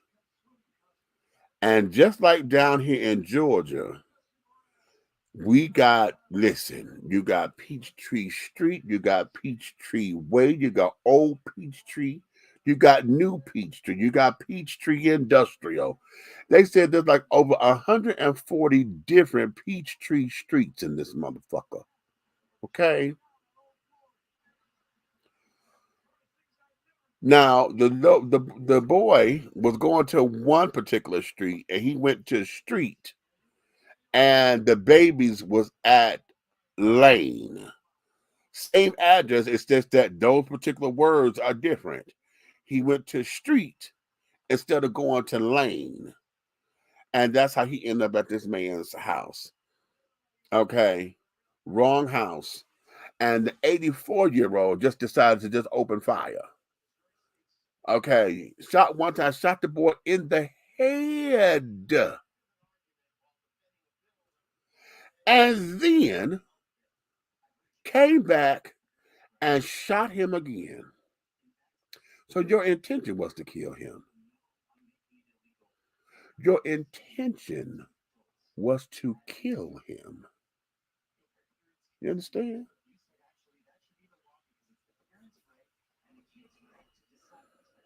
But they didn't. By the grace of God, honey, that baby survived that. And so now they arrested the dude. And his 84-year-old ass went to jail. They done bailed him out some kind of way. And this, that, and the third. Okay. But no. he needs to be locked up. You understand? He needs to be dealt with, because that was all intentional. I like what Flame said. Flame Monroe, honey. She said on her show, Laugh and Learn. She said, if you wasn't trying to kill him, how come you didn't fire a warning shot to say, get off my porch and get away from me? She said, you could have shot up in the air, could have shot in the dirt, could have shot, through the window or out the window or whatever. You decided to shoot that boy in the head. So make that make sense for me, people. Why do we run to the gun first? Okay. Yes, thank you, Michael. The cheerleader went to the wrong car. Accidental, we do it all the time, especially when y'all got the same kind of car. You go to the wrong car and open, this, that, and other. But they say that the guy followed her to her car, whatever. She rolled down the window to apologize and said, "Oh, I'm so sorry. I'm so sorry." And this fool just start shooting. Start shooting. Why have we allowed for this to become normalized? Wait a minute. I like what you said, Torian. He said, well, that's because of all the hormones and stuff in the food. Well, there you have it. There you have it. So what it begs me to think about, what do they call that? The concussion thing with the athletes, those who get all the concussions and stuff because they got hit and having head traumas and shit. But then also the ones that's taking the steroids, and because they're on all them damn steroids and shit, their brain get all twisted and they get into that whole little rate. I think that we're experiencing that with a lot of what's going on, which is why I tie this back into when I said at the top of the show, mental health care, intensive and extensive mental health care needs to be advocated to be a part of a comprehensive healthcare initiative. Because like I tell everybody, my insurance only covers 6 fucking visits a year. You only meet for an hour with the therapist or whatever. That's 6 hours. So you're only giving me 6 hours worth of damn time on this insurance for an entire year.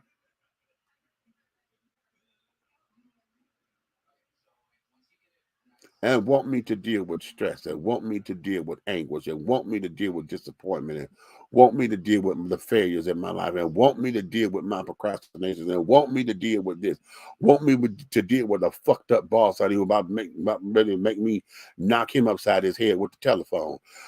What is it?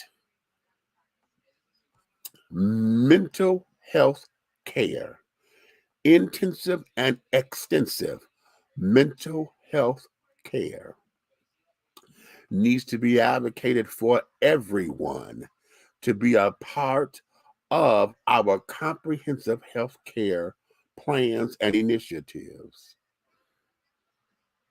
If we don't start doing that, the world that we know it, honey, is going to be, everybody going to be a goddamn basket case. Everybody. And the answer is not to put everybody on fucking medicines and carrying on, because I'm tired of everybody running to a pill thinking the pill going to save the day. We need to learn conflict resolution skills. We need to learn that pain is real. Pain is a part of life, and none of us like to feel pain. None of us like to be disappointed. None of us like to be wrong. But it's a part of life. You've got to learn how to deal with it. None of us like to be depressed. None of us likes to have that feeling of, I worked so hard for this and they overlooked me. None of us like that feeling, but it's a part of life. We all have to deal with it, and we all got to find the tools to deal with it. We all got to find the tools to deal with it so that we can move on and become better at it and better productive citizens. We've got to learn how to move on, but experience the pain, because you can't mask it. Oftentimes we go through life trying to mask that pain, and it comes out in other forms, which is why we have people going to the limits and end up becoming the Columbine shooter, the this shooter, the that shooter, the that bomber, the that, because you don't know how to deal with what you're dealing with.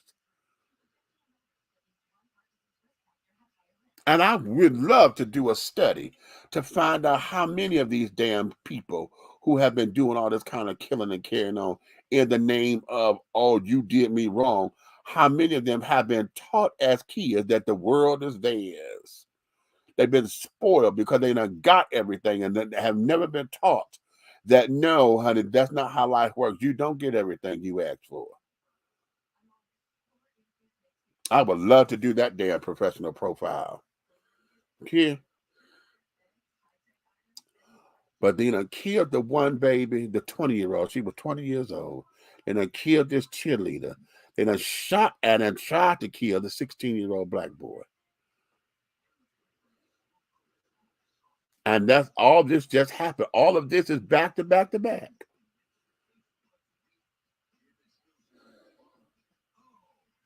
They say we only at 285. What? How many days we in? 234, 200, something like that. But out of 200 and some odd days in, we've already had 100 and some odd mass shootings.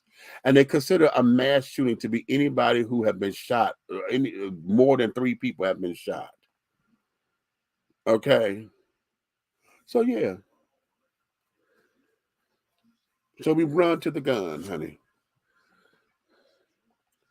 What you say, this country couldn't care less about our mental and physical health because it costs money, but they're okay with spending billions on policies in prisons, or policing in prisons. Hey, because the prisons have become privatized now, so they make money off of that. They make money off of that, and I'm starting to believe.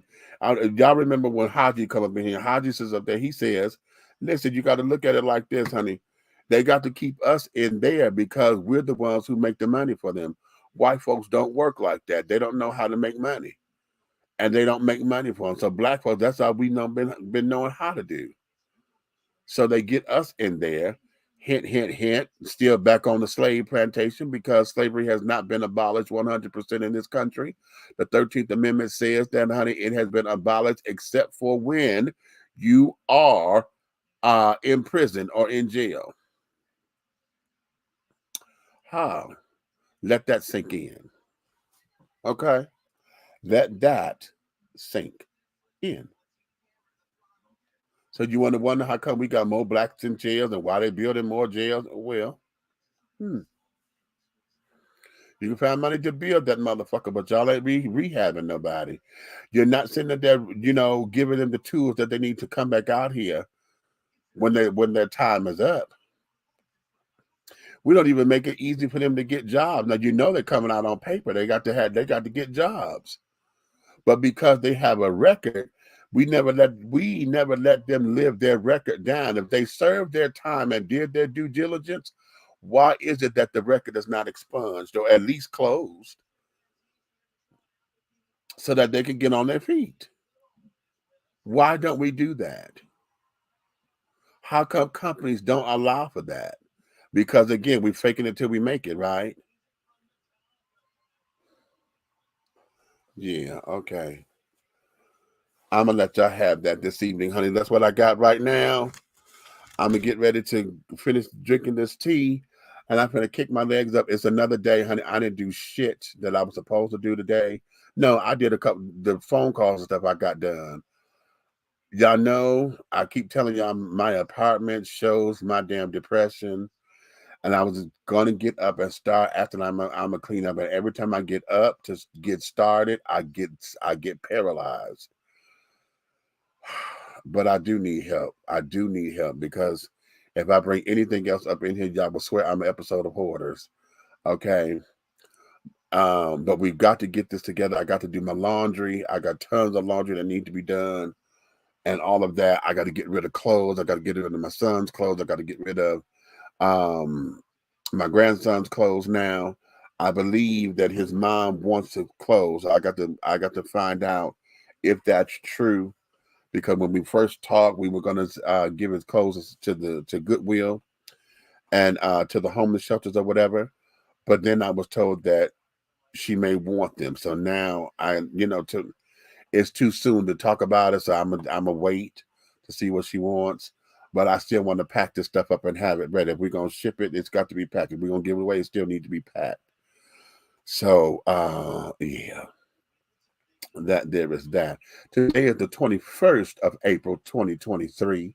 I don't like dating the videos. If y'all watching this in the archives, honey, okay, well, I'm saying, because I'm saying that to say yesterday was 420, honey. For those of y'all who are my weed smokers, my edible children and carrying on, I'm not. I've had the CBD. Give me the CBD or gummies or whatever. Because they do mellow me out, honey. I'm like, oh. And I don't feel the high. I've tried it and carrying on, honey. I don't need all that, child, because I don't like the munchies. I don't like the high. The high take me on this goddamn roller coaster of a wave. Somebody gave me a brownie. I had an edible once and didn't realize it was an edible, because I told y'all that story before. I was at the damn party and everybody kept saying, oh, girl, you got to try these brownies. Get the brownies. And I was like, what the hell is wrong with these damn brownies? Everybody, are they that damn good? Because everybody wanted, make sure you try the brownies. Make sure you try the brownies. Okay, so I went and got me a brownie, honey, but it wasn't a full brownie. It was like in pieces. And I'm like, okay, so I didn't have the little brownie chips in the bag. I thought they had made some. When I tell you I was on that goddamn roller coaster ride, honey, for like 6.5 hours, because every time I thought that bitch was down and I was good, that bitch took me right back up. And it would go and cascade like a roller coaster. I mean, I was like, goodness. And I was in the going through, and I'm going through. And right when I thought I had mellowed out, I drank some water, whatever, that bitch took me right back up. Honey, I'm telling you, I was like that for 6.5 hours. I said, oh, hell no, I can't do this. I can't do this. This here ain't me. This ain't me. This ain't me. And it crashes. Ooh, does it crash? Ooh, and I hate the cotton mouth. I hate the damn munchies. And this is before my surgeries and carrying on, honey. Said I already had a healthy appetite. And you talking about I got the munchies on top of it? Oh, no. But for those of y'all who partake and loving and carrying on, honey, I'm not going to rain on your parade, honey. I hope y'all had a good 420, whatever that means to you. However you did it, I hope you did it responsibly and carrying on. And let me ask y'all the question. Why is it that every time y'all high, y'all want everybody to be high with you? I know everybody who smoke whatever, they want everybody in the room to smoke with them. That's your shit. That's yours. Why everybody got to smoke? Here, hit this. I don't want to hit it. Damn it.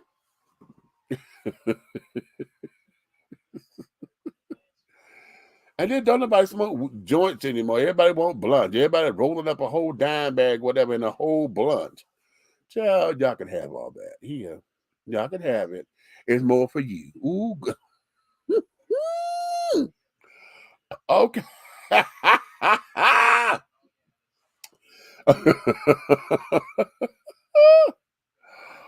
All right. Ladies and gentlemen. Thank you for obliging me today, honey, for coming on up in here the way that you do, honey. Thank you for your love and your support, honey. If you love me like you say you do, honey, take this, like, subscribe, share it with all your friends, all your family members that carried on, honey. Have them come on up in here on whatever platform. You're on Facebook, YouTube, LinkedIn, Instagram. Don't do this just yet, but I got to find a way. I want to go live on Instagram too, so that I can have a multi thing. I'm gonna get a couple of things up in here so we could do this all together. But Instagram, you can't go live on Instagram on your computer. It's all your telephone. So I got to find a way to connect it to where I'm on Instagram, I'm able to do all this, and they could hear everything here. They can hear what's going on, see what's going on with me, and I can still answer all the, I want to see the comments that carrying on with there.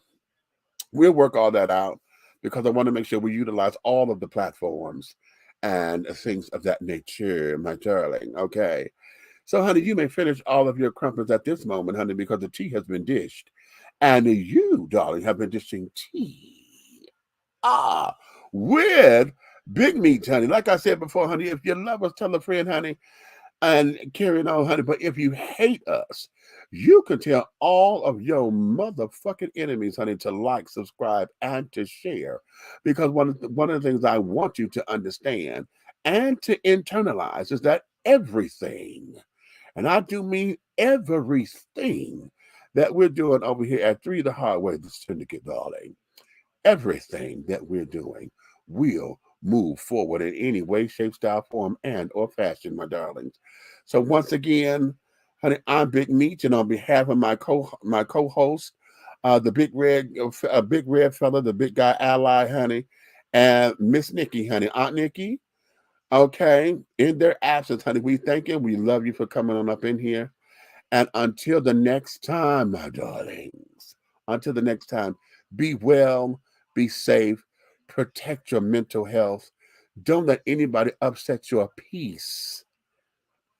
Do not let anybody upset your peace. And if they do, find ways to chuck it up and get back to center. We always return to center so that nobody push you and take you off your damn square. And anytime you have an out of character experience, it's okay because you're human. Just make sure you learn how to collect yourself and give yourself permission to have that moment and then pull it back in. Do not stay in that moment. Have it, come back to center, refocus, and then go forward, because the process is sandpaper for the soul. And on that note, honey, I will see you guys the next time, all right? So,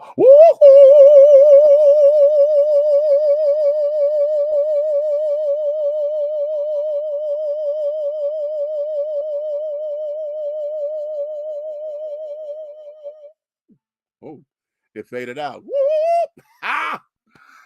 Oh, I don't know how I did that. It just faded out. How about that, child? Okay. Anyway, scene.